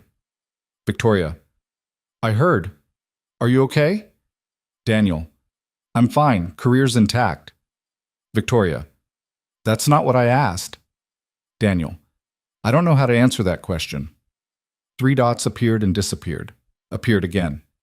Victoria. We need to talk. Not here, not now, but soon. Daniel. When? Victoria. I'll figure something out. Just don't give up on this yet, please. Daniel stared at the message, torn between hope and despair. What was there left to give up on? They couldn't see each other, couldn't be together, couldn't have anything resembling a normal relationship. But he typed back anyway. I won't. The rest of the week passed in a blur of new assignments and careful navigation. Patricia Morrison was brilliant but demanding, throwing complex cases at Daniel with the expectation that he'd handle them flawlessly. He did. Because work was the one thing he could control, the one place where effort translated directly into results. He saw Victoria exactly twice. Once in a hallway, where they nodded professionally and kept walking. Once in a conference room full of partners, where she provided feedback on a memo he'd written with the same cool precision she showed everyone else. Each time felt like a small death. Friday evening, Daniel was packing up to leave when his phone rang. Unknown number. He almost ignored it, but something made him answer. Hello? Daniel Brooks? A woman's voice, vaguely familiar. Yes? This is Emma's grandmother. I'm calling because... She paused, and Daniel heard something in her voice he'd never heard before. Fear. Emma's in the hospital. The world stopped. What happened? Daniel was already grabbing his coat, his keys, his wallet. She had an asthma attack at school, a bad one. They rushed her to Children's Hospital, and her voice cracked. They have her stabilized now, but the doctor wants to keep her overnight for observation. She's asking for you. I'm getting on the next flight. Tell her I'm coming. Tell her I love her. Daniel, I know we've had our differences, but I think maybe she needs to be with you, full time. The separation is hard on her. She cries for you every night. Guilt hit Daniel like a freight train. He'd been so focused on building a career, on Victoria, on navigating firm politics, that he'd left his daughter with people who loved her but weren't him. She needed her father. Not in 3 months or 6 months or whenever he finally saved enough for a perfect apartment. Now. I'll bring her back with me, Daniel said. I'll figure it out. I'll make it work. He hung up and immediately started searching for flights. The next one to Denver left in 3 hours. He could make it if he left now. Daniel grabbed his bag and ran for the elevator. As the doors started to close, a hand stopped them. Victoria stepped in, looking as shaken as he felt. I heard, she said quietly. The elevator was empty, just the two of them for the first time in a week. Your assistant mentioned it to someone in the hallway. Is Emma okay? I don't know. I need to get to the airport. I'll drive you. Victoria, we can't. I don't care what we can and can't do. Your daughter is in the hospital, and you need to get to her. I'm driving you to the airport. Her voice left no room for argument. They didn't speak in the car. Victoria navigated Chicago traffic with fierce concentration while Daniel sat in the passenger seat, hands clenched together, praying to a universe he wasn't sure was listening that Emma would be okay. At O'Hare, Victoria pulled up to departures and turned to face him. Call me when you land. Let me know she's okay. The investigation? Screw the investigation. This is your daughter. Victoria's eyes were fierce. Call me, Daniel. He nodded, then impulsively leaned across and kissed her. Quick, desperate, not caring who might see. When he pulled back, Victoria's hand came up to touch her lips, her expression somewhere between shock and tenderness. Go, she whispered. Go be with your daughter. Daniel ran.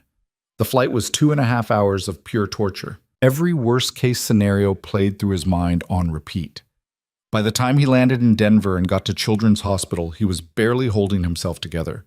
Emma was in a room on the pediatric floor, small and pale in a bed too big for her, oxygen tubes in her nose. But when she saw Daniel in the doorway, her face lit up. Daddy! He crossed to her in 3 strides, gathering her carefully into his arms. She felt so fragile, so impossibly small. I'm here, baby. I'm here. You're going to be okay. I couldn't breathe, Emma whispered against his chest. It was scary. I know, but you're safe now. I've got you. Her grandmother stood in the corner, tears streaming down her face. The doctor said she'll be fine. They just want to monitor her through the night. Daniel nodded, unable to speak around the lump in his throat. He stayed with Emma all night, holding her hand while she slept, watching the monitors, counting every breath. The doctor came in around dawn and confirmed she was stable, that the attack had been severe, but she'd recovered well. Has she been under unusual stress? The doctor asked. Sometimes emotional factors can trigger episodes in children with asthma. Daniel thought about all the phone calls where Emma had asked when she could come home, all the tears her grandmother had mentioned, all the nights his daughter had cried herself to sleep missing her father. Yes, he said quietly. She's been under stress. Managing that stress is important. Stability, routine, familiar environments, they all help. After the doctor left, Daniel sat beside Emma's bed and made a decision. When she woke up, he was ready. How would you like to come live with me in Chicago? Her eyes went wide. Really? Now. Now. We'll fly back together. My apartment isn't fancy, but we'll make it work until I can find us something better. And you'll start at a new school, and we'll figure everything out together. How does that sound? Emma's answer was to throw her arms around his neck and hold on like she'd never let go. Daniel called Victoria from the hospital cafeteria while Emma was being discharged. She's okay, he said when Victoria answered on the first ring. And she's coming back to Chicago with me. Daniel, that's wonderful. Victoria's voice was warm with genuine happiness. When?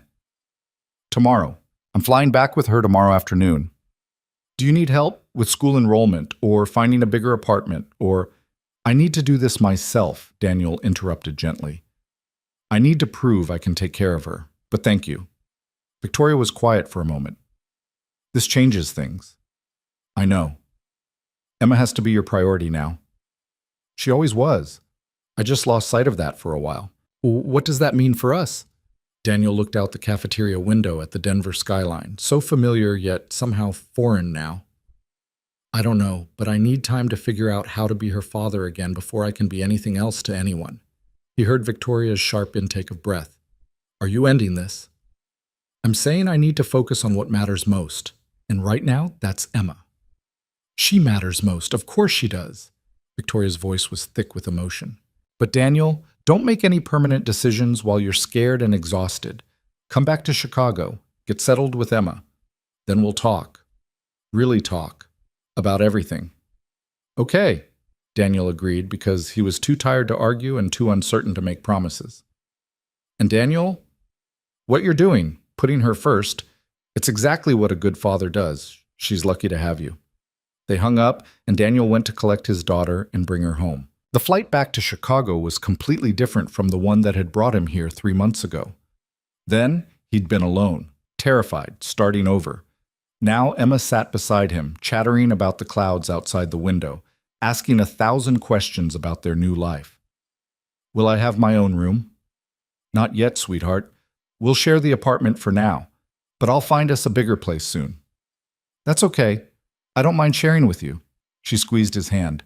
I missed you so much, Daddy. I missed you too, Em. More than you know. When they landed at O'Hare, Daniel felt the weight of responsibility settle over him in a new way. He wasn't just building a career anymore. He was building a life for both of them. Everything else, Victoria, the firm, his own wants and needs, had to come second. The tiny apartment looked even smaller with Emma's suitcases in it, but she didn't seem to mind. She explored every corner like it was an adventure, claiming her spot on the mattress and arranging her stuffed animals with serious concentration. It's perfect, Daddy, she declared. Daniel's phone buzzed with a text. Victoria. Victoria. Did you make it back okay? Daniel. Yes. Emma loves the apartment. Victoria. I'm glad. Take the time you need. I'll be here when you're ready. Daniel looked at Emma, already asleep despite it being only 7 p.m., exhausted from travel and emotion. He thought about Victoria waiting in that big house on Willow Crest Avenue with only Max for company. He thought about the impossible situation they'd created, about love and responsibility and choices that had no good answers. And he realized that maybe Richard Castellan had been right about one thing. There was no version of this where everyone got what they wanted. The question was, what were they willing to sacrifice to try? The first week with Emma was chaos wrapped in joy, wrapped in exhaustion. Daniel discovered that being a full-time father while working at one of Chicago's most demanding law firms was like trying to juggle chainsaws while running a marathon.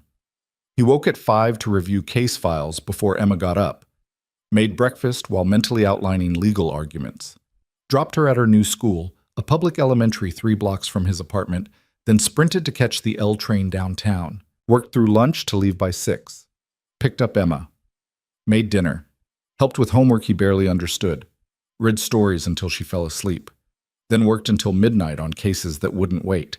The apartment that had felt empty before now felt alive. Emma's drawings covered the refrigerator. Her backpack lived by the door. Her laughter filled the spaces that had only held silence.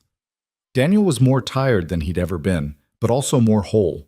He didn't contact Victoria. She didn't contact him. The silence stretched between them like a held breath, waiting to be released. On Thursday of that first week, Patricia Morrison called Daniel into her office. She was in her 50s, sharp-eyed and sharp-tongued, with a reputation for destroying associates who couldn't keep up. I hear you have a daughter now, she said without preamble. Daniel tensed. Yes. She moved here from Denver last week. How old? 7? Patricia studied him. I have 3 kids, raised all of them while making partner at this firm. You know what I learned? What? That this job will take everything you give it and demand more. It doesn't care about soccer games or parent-teacher conferences, or the fact that your kid has nightmares about her first day at a new school. Patricia leaned back in her chair. So you have 2 choices. You can let the job consume you and become a stranger to your daughter, or you can set boundaries, work smarter instead of harder, and accept that you might advance slower than your peers. I can handle both, Daniel said. Everyone says that. Most people are lying to themselves. She pulled out a file. I'm assigning you to the Morrison antitrust case. It's complex, high profile, and will require your full attention for the next 2 months. Can you deliver excellence while being a single father, or should I give this to someone else? Daniel thought about Emma waiting for him after school, about the promise he'd made to put her first. Then he thought about his career, about proving he belonged at this firm, about the future he was trying to build for both of them. I can deliver excellence, he said firmly. Good, because I don't give second chances. Patricia handed him the file. Brief is due Monday. Don't disappoint me. Daniel worked that weekend while Emma colored at the tiny kitchen table, her presence both a comfort and a reminder of everything at stake. He explained legal concepts to her in simplified terms, and she listened with solemn attention, occasionally offering observations that were surprisingly insightful. So the bad company is pretending to play fair, but they're actually cheating? Emma asked on Sunday afternoon. Exactly. That's mean. You should tell the judge, Daniel smiled. That's exactly what I'm trying to do, sweetheart. The brief was brilliant. Patricia said so on Tuesday, her expression grudgingly impressed. Keep this up, Brooks, and people will forget you're only a first year. But success at work meant sacrifice at home. Daniel missed Emma's first school assembly because of a deposition that ran late. He forgot to pack her lunch twice in 1 week. He fell asleep during bedtime stories more than once, waking hours later to find her curled against his side, his arm numb from holding her. The guilt was crushing. He was failing her the same way he'd failed her before, choosing career over presence, ambition over attention. And for what? A job that would replace him in a heartbeat if he stumbled? 2 weeks after Emma arrived, Daniel's phone rang at 9 p.m. He was helping her with a math worksheet when Victoria's name appeared on the screen. He stared at it for a long moment before answering. Hello? Hi. Victoria's voice was soft, uncertain. Is this a bad time? Daniel looked at Emma, who was focused on her addition problems. Can you hold on a second? He pressed the phone to his chest. Em, I need to take this call in the hallway. Stay right here, okay? Okay, Daddy. He stepped into the building's hallway, closing the door behind him. I'm here. I know I said I'd give you space, but I couldn't wait any longer. Victoria sounded like she'd been crying. I miss you, Daniel. I miss talking to you. I miss knowing how you are. I'm okay, tired, trying to figure out how to be everything Emma needs. How is she? Adjusting. It's hard for her. New school, new city, no friends yet. But she's brave. Daniel leaned against the wall. How are you? Terrible. Victoria laughed, but it sounded broken. I've been trying to convince myself that ending this would be easier, that we could just go back to being colleagues and eventually the feelings would fade. But they're not fading, Daniel. If anything, they're getting worse.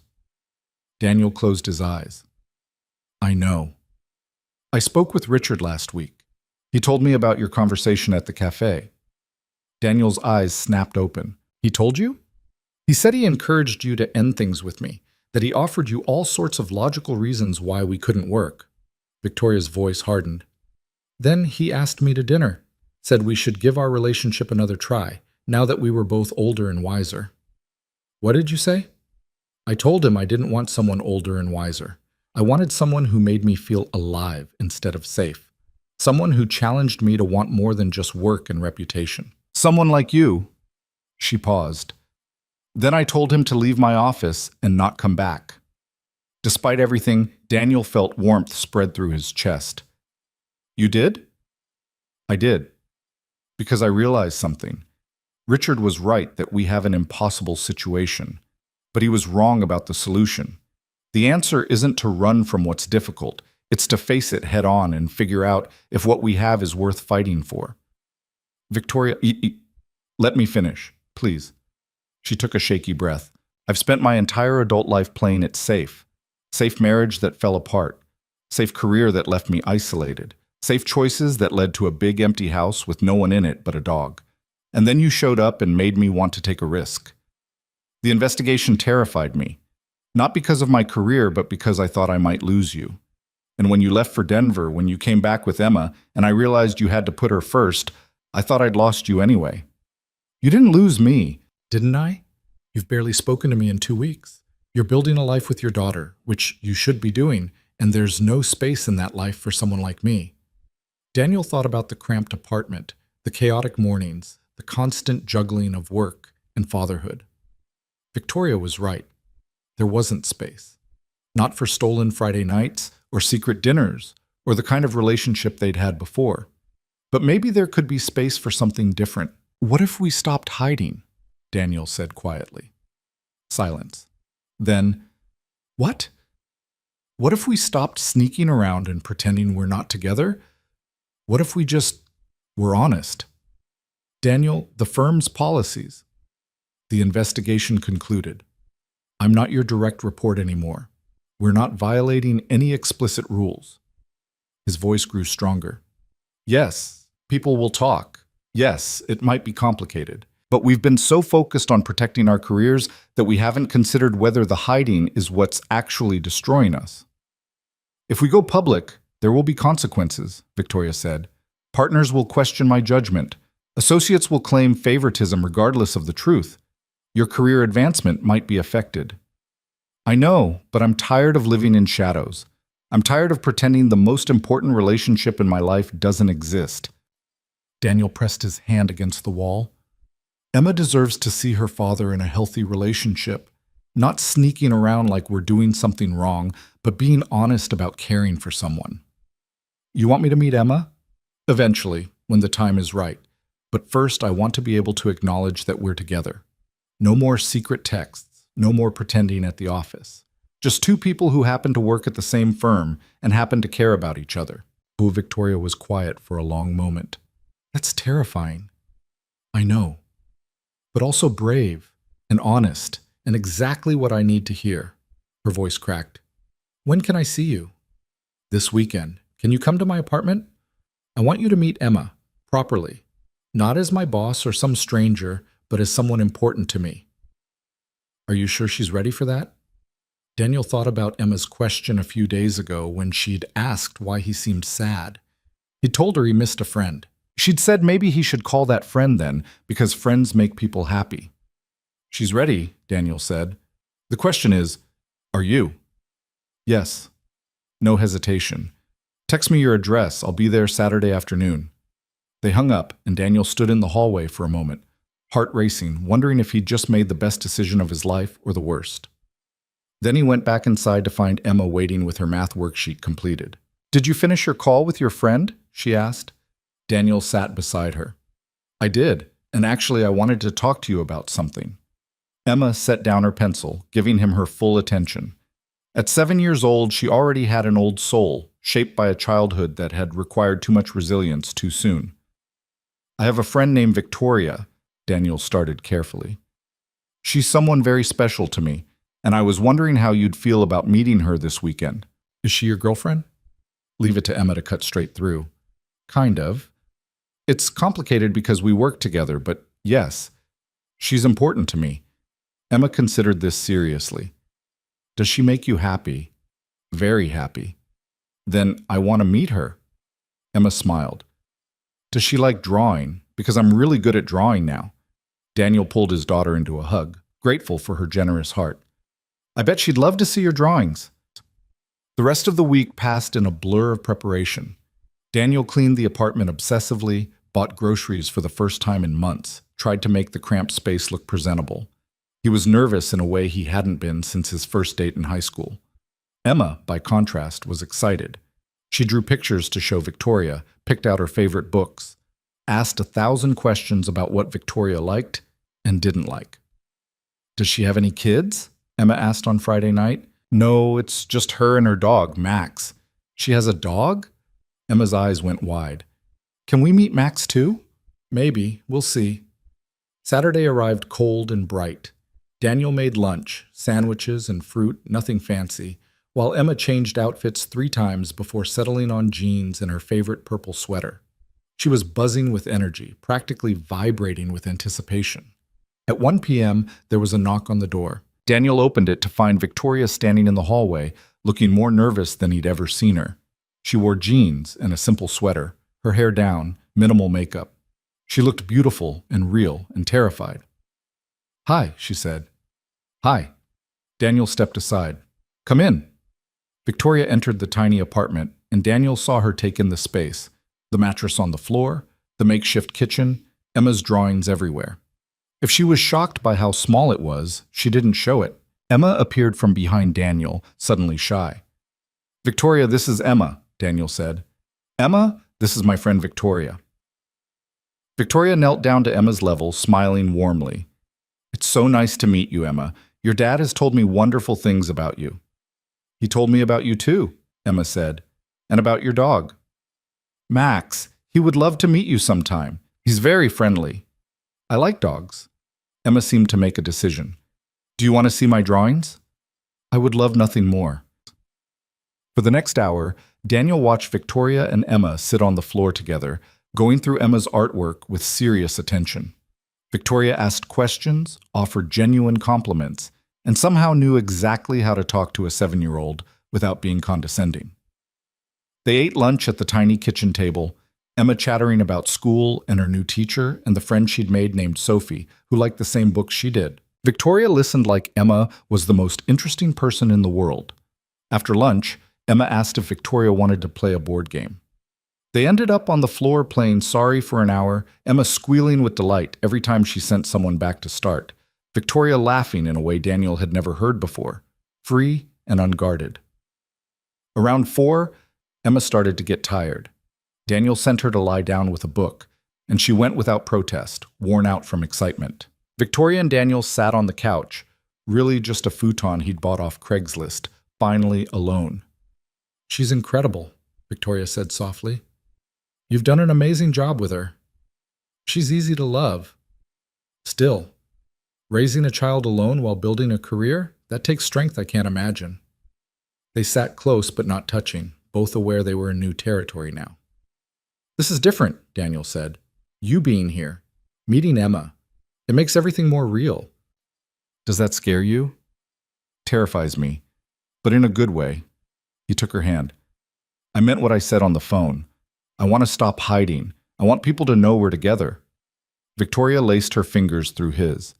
"I talked to the senior partners this week, told them I was seeing someone at the firm, that it wasn't a conflict of interest since we don't work together directly, but that I wanted them to know for transparency." Daniel's heart stopped. "You did what?" "I told them. Before you could change your mind about going public, I wanted to make sure I'd already taken the leap." She smiled nervously. They weren't thrilled, but they acknowledged we weren't violating any policies. HR will document it. People will gossip. But it's done. We're official. "You could have lost your position." "I could have. But I realized I'd rather risk my position than lose you." Victoria turned to face him fully. "I spent too many years letting fear make my decisions. I don't want to do that anymore. I want to choose bravery. I want to choose you." Daniel kissed her, and it felt different than all the kisses before. Not stolen or desperate or shadowed by secrecy, just honest and real and right. When they broke apart, Victoria was smiling. "So what happens now?" "Now we figure out how to make this work. You and me and Emma. No more hiding, no more pretending, just us. I don't know how to date someone with a child. I don't know how to date someone at all. I've been a single father since I was 21. Daniel laughed. "We'll figure it out together." "Will people at work make it difficult?" "Probably, but we'll deal with it." He squeezed her hand. "The investigation already happened. We survived that. Everything else is just noise." Victoria leaned her head on his shoulder. "I never thought I could have this. Connection. Family. Someone who sees me as more than my job." "You can have it. You can have all of it." They sat like that until Emma emerged from the bedroom, sleepy-eyed and clutching her stuffed rabbit. "Is Victoria still here?" she asked hopefully. "I'm still here," Victoria confirmed. "Did you have a good rest?" Emma climbed onto the couch between them, fitting perfectly in the small space. "Will you come back and visit us again?" Victoria looked at Daniel, question in her eyes. He nodded. "I would love to," Victoria told Emma. "Maybe next time you could come visit me and Max at my house. Would you like that?" "Really? We could visit your house?" "Absolutely. Max needs someone to throw his ball for him. He'd be thrilled to meet you." Emma beamed, then yawned widely. Daniel knew she'd crash soon, the emotional energy of the day catching up with her. "Why don't you go pick out a book?" Daniel suggested. "Victoria and I will read it with you before she has to leave." Emma scampered off to her small pile of books, and Victoria turned to Daniel. "Before she has to leave?" Victoria repeated. "Does that mean I can't stay for dinner?" "You can stay for dinner, and for bedtime stories, and for as long as you want." Daniel brushed a strand of hair from her face. "This is real now, Victoria. You're part of our lives. No more just visiting on Friday nights. You're here. Really here." Tears sparkled in Victoria's eyes. "I want that. More than I can say." Emma returned with 3 books, clearly hedging her bets. They ended up reading all 3. Emma nestled between them, Victoria doing different voices for different characters that made Emma giggle uncontrollably. After Emma fell asleep, Daniel carried her to the mattress and tucked her in. When he returned to the living room, Victoria was looking out the small window at the Chicago skyline in the distance. "This apartment is terrible," she said, without turning around. "I know. You and Emma deserve better." We'll get there. I just started at the firm. Give me a year or two to save up. Victoria turned to face him. Move in with me. Daniel froze. What? Move in with me, you and Emma. I have 5 bedrooms sitting empty. She could have her own room decorated however she wants. A yard for her to play in, a good school district. And you'd be closer to the office, which means more time with her instead of commuting. Victoria, that's huge. I know. And maybe it's too fast. Maybe you need more time. But I've spent years in that house alone, and having you there today, both of you, it felt like it was finally being used for its actual purpose. To be a home, not just a showcase. She stepped closer. I'm not asking you to marry me or make some giant commitment. I'm just asking you to stop struggling in this tiny apartment when there's a better option. Daniel's mind raced. Moving in together after only a few months of actually dating? It was reckless. Too fast. Potentially disastrous. But then he thought about Emma having her own room. About not having to choose between work and time with his daughter because of a long commute. About building a life with Victoria instead of grabbing stolen moments. Can I think about it? He asked. Of course. Take all the time you need. Victoria smiled. I should probably go let you have time with Emma. Daniel walked her to the door. Thank you for today, for being so good with her, for being brave enough to tell the partners about us. Thank you for letting me into your life, your real life, not just the parts that were convenient. She kissed him softly. I'll see you Monday at work, where I can actually acknowledge you exist. Looking forward to it. After Victoria left, Daniel sat in the quiet apartment and realized something had shifted. For the first time since arriving in Chicago, he felt like he was exactly where he was supposed to be. Not hiding, not pretending, not struggling alone, just living, honestly and completely. Monday morning at Morrison, Hale and Associates was different from the start. Daniel arrived to find people staring, whispering. The gossip about Victoria's announcement had spread over the weekend, and everyone knew. Jennifer cornered him by the coffee machine. Is it true? You and Victoria Hale? It's true, Daniel said calmly. How long? A few months. That's why you got all those good assignments. No, I got those assignments because I earned them. Victoria made sure of that. Daniel met Jennifer's eyes steadily. You can believe what you want, but my work speaks for itself. He walked away before she could respond, heading to Patricia's office for their scheduled meeting. Patricia looked up when he entered. I assume you've heard the speculation. Hard to miss. For the record, I've reviewed every assignment you've received since joining this firm. Your work is exemplary. Anyone suggesting otherwise is either jealous or blind. She leaned back in her chair. That said, you need to be better than everyone else now. Not just as good, better. Because people will be looking for reasons to discredit you. I understand. Good. Because I'm putting you first chair on the Morrison deposition next week. It's high profile, and you'll be up against one of the best defense attorneys in the city. Don't make me regret this. I won't. The deposition was indeed brutal. The opposing attorney tried every trick to rattle Daniel, but he'd prepared obsessively. Every question was precise. Every objection was well-founded. By the end of the day, he'd gotten testimony that would likely win the case. Word spread quickly. The first-year associate who'd held his own against a veteran. Suddenly, the whispers changed from skepticism to grudging respect. That Friday, Daniel got a call from the managing partner's office. Not Victoria. She was careful to maintain professional boundaries at work. Her assistant. Ms. Hale would like to see you in her office at 5 p.m. Are you available? Daniel's heart jumped. I'll be there. At 5, he took the elevator to the 40th floor. Victoria's assistant waved him through, and he entered the corner office with its stunning city views. Victoria stood by the window, professional in a navy suit, but when she turned and saw him, her expression softened.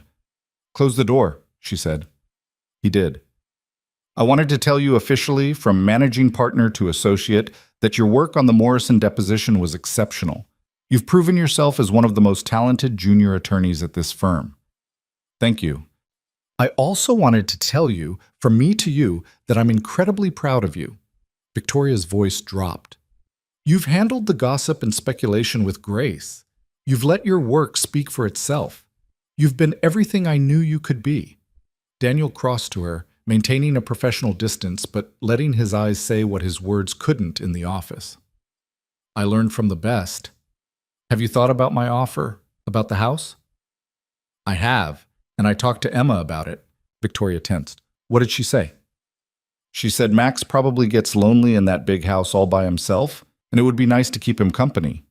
Daniel smiled. She's 7. She doesn't overthink things like we do. So is that a yes? It's a yes, if you're sure. I've never been more sure of anything. Victoria's eyes shone. When? This weekend? I don't have much to move. This weekend is perfect. They stood there, wanting to touch, but knowing the office windows made them visible to half the firm. It was torture and anticipation all at once. I should go, Daniel said. Emma's waiting at after-school care. Wait. Victoria went to her desk and pulled out an envelope. I had keys made for you and Emma to the house. Daniel took the envelope, feeling the weight of what it represented. This is really happening. This is really happening. That weekend, Daniel and Emma moved into the house on Willowcrest Avenue. Emma's belongings fit into 3 suitcases and 2 boxes of toys. It was humbling and perfect all at once. Victoria had prepared a bedroom for Emma, painted pale purple at Emma's request from their earlier conversation, with a new bed and bookshelf and a window seat overlooking the garden. When Emma saw it, she burst into tears of joy. This is mine? Really mine? Really yours, Victoria confirmed. We can decorate it however you want, add posters or whatever makes you happy. Emma threw her arms around Victoria, and Daniel saw his girlfriend, his partner, melt into the embrace. This woman who'd thought she'd never have children now being hugged by his 7-year-old daughter like she was the most important person in the world. Max bounded over, and Emma squealed with delight, and suddenly the house that had been too quiet for too long was filled with laughter and chaos and life. That night, after Emma was asleep in her new room and Max was curled up on the floor beside her bed like a guardian, Daniel and Victoria sat on the back patio under the stars. This is terrifying, Victoria said. I have no idea what I'm doing. I've never been a parent. What if I'm terrible at it? You won't be terrible. You already love her. That's 90% of the job. What's the other 10%? Showing up, being present, letting her know she matters. Daniel took Victoria's hand. You already do all of that. They sat in comfortable silence, watching the city lights in the distance. Do you remember that first night? Victoria asked, when you brought Max home and I collapsed on the porch crying. I remember thinking you were the most beautiful person I'd ever seen. I remember thinking you were kind. That kindness was so rare, I didn't know what to do with it. She turned to face him. I never imagined that random midnight encounter would lead here. To this. To you and Emma in my house, Max sleeping beside her bed, my life feeling full for the first time in years. What began with a lost dog, Daniel said softly, led to everything I didn't know I needed. Victoria kissed him. I love you, Daniel Brooks. I should have said it weeks ago, but I was scared. I'm not scared anymore. I love you too. Have since that night in your kitchen when you admitted you were falling for me. They sat under the Chicago sky, holding hands, watching the city breathe around them. Inside, Emma slept in her purple room. Max guarded her dreams, and for the first time since Daniel had stepped off that plane 3 months ago, terrified and alone, he felt like he'd found his place in this massive, indifferent city. Monday morning, Daniel walked into Morrison, Hale and Associates with Emma's hand in his. The firm had a policy allowing employees to bring children to work in emergencies, and Emma's school had a teacher planning day. People stared as he walked through the lobby with his daughter, both of them heading to Patricia's office, where Daniel had already cleared it for Emma to sit quietly while he worked. But before they reached Patricia's floor, the elevator stopped on 40. Victoria stepped in, professional and composed. Her eyes went to Emma, and her expression softened just slightly. Good morning, Mr. Brooks, she said formally. Good morning, Miss Hale. Daniel kept his voice equally professional. And you must be Emma. I've heard wonderful things about you. Emma smiled shyly. Hi, Ms. Victoria. Your father tells me you're an excellent artist. I like drawing. Well, perhaps sometime you could show me some of your work. Victoria's eyes met Daniel's for just a moment, warmth and love and promise in that glance. Then she looked away as the elevator doors opened on Patricia's floor. Have a good day, Mr. Brooks. Emma. As they stepped out, Emma looked up at Daniel. Ms. Victoria is nice. She is. And pretty. Very pretty. Do you think she'll really want to see my drawings? Daniel thought about the house they now shared, about Victoria's genuine delight in Emma's artwork, about the family they were building together despite all the odds. I know she will, sweetheart. I absolutely know she will. 3 months later, on a Saturday in early spring, Victoria's backyard was transformed. Emma had begged for a birthday party, her 8th, and Victoria had agreed immediately, throwing herself into planning with an intensity that made Daniel laugh. The garden was decorated with streamers and balloons. A rainbow cake sat on the patio table. 20 children from Emma's new school ran wild while Max herded them like sheep, his tail never stopping. Daniel stood by the grill, watching Victoria organize party games with the efficiency of a managing partner running a corporate merger. She caught his eye and smiled, flour somehow in her hair despite the cake being store-bought, looking more relaxed than he'd ever seen her. Marcus approached, beer in hand. He'd become an unlikely friend over the past months, someone who'd seen through the gossip to the truth underneath. "You did good, Brooks," Marcus said, watching Emma shriek with laughter as she chased after other children. "I got lucky." "Luck had nothing to do with it. You worked your ass off and fell in love with someone who saw your worth. That's not luck. That's life rewarding someone who deserved it." Later, after the cake and presents and the last parents had picked up their exhausted children, Daniel found Victoria in the kitchen washing dishes. "You know we have a dishwasher," he said. "I know, I just need a moment to process." She turned to him, eyes shining. "That was perfect.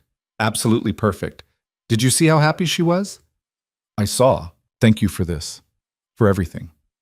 Daniel wrapped his arms around her waist. "A year ago I was alone in a terrible apartment, terrified I'd fail. Now I'm here, with you, with Emma, with a life I never imagined I could have. A year ago I was alone in this house, convinced I didn't need anyone. That work was enough." Victoria leaned into him. "We both got it wrong. We both needed exactly this." Emma appeared in the doorway, Max at her heels. "Can we go to the park tomorrow? All of us? Like a family?" Daniel and Victoria exchanged glances. "Like a family," Victoria confirmed. "I think that sounds perfect." That night, after Emma was asleep and Max was sprawled across the living room floor, Daniel and Victoria sat on the back patio under the stars. It had become their ritual, this quiet time together after the chaos of the day. "I've been thinking," Victoria said, "about the future." "Yeah?" "Emma will need a bigger room eventually. Maybe we convert one of the guest rooms into a proper study space for her, and the 3rd floor is just storage. We could make it into something useful." "You're planning long term." "I'm planning forever."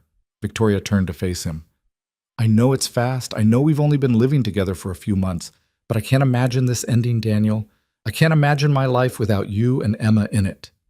Daniel's heart swelled. "I can't imagine it either. So maybe," Victoria took a deep breath, "maybe we stop calling this temporary. Maybe we make it official." "Are you asking me to marry you, Ms. Hale?" "I'm asking you to build a life with me. Marriage, partnership, family, whatever we want to call it. I just want you to know you're not temporary. You're permanent, both of you." Daniel kissed her, slow and deep and full of promise. "Then yes, to all of it, to forever."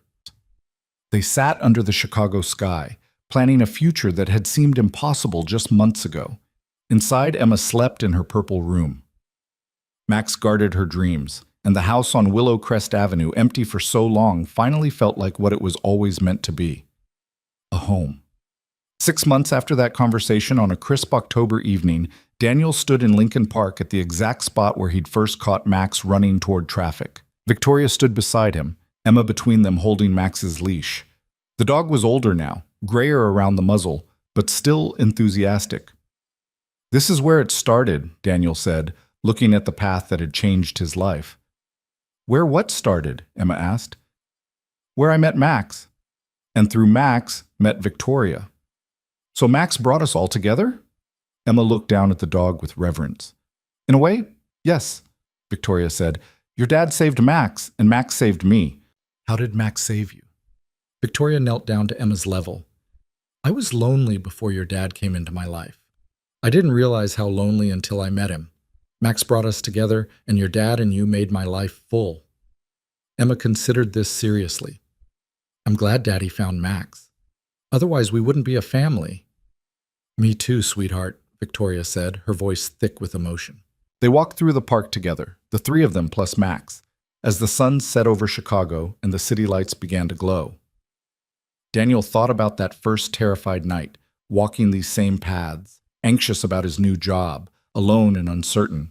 He thought about Victoria crying on her porch, holding Max, not knowing that the stranger who'd returned her dog would become the most important person in her life. He thought about all the impossible choices, the risks they'd taken, the fear they'd pushed through to get here. And he realized that sometimes the most important moments in life happen by accident. A lost dog, a midnight encounter, a connection that defied logic and professional boundaries and every rational reason why it shouldn't work. But it had worked. Against all odds, despite all the obstacles, through investigation and gossip and doubt, they'd built something real. Victoria reached for his hand as they walked. Emma skipped ahead with Max, her laughter carrying on the cool autumn breeze. "What are you thinking?" Victoria asked. Daniel looked at his family, because that's what they were now, officially and completely, and smiled. "I'm thinking that I came to Chicago looking for a job and found a life instead. Was it worth it? All the struggle and fear and uncertainty?" Daniel thought about Emma's laughter, about Victoria's hand in his, about the house on Willowcrest Avenue waiting for them, warm and welcoming, about waking up every morning next to someone who loved him, about being a father full-time, about a career he'd built through talent instead of connections. "Every single second," he said. They walked home together through the Chicago evening, and the city that had once seemed so vast and indifferent now felt like exactly where they belonged. What had begun with a frightened dog running through the darkness had led them here, to family, to love, to the kind of happiness that comes from taking the risk of being truly seen. And as they reached the house, Max trotting up the front steps like he owned the place, Emma racing ahead to open the door, Victoria's hand warm in his, Daniel knew with absolute certainty that this was what home felt like. Not a place, not a building, not a city, but this, the three of them together, the family they'd chosen, the love they'd fought for, the life they'd built from a single moment of kindness in the dark. This was home, finally, completely, perfectly home.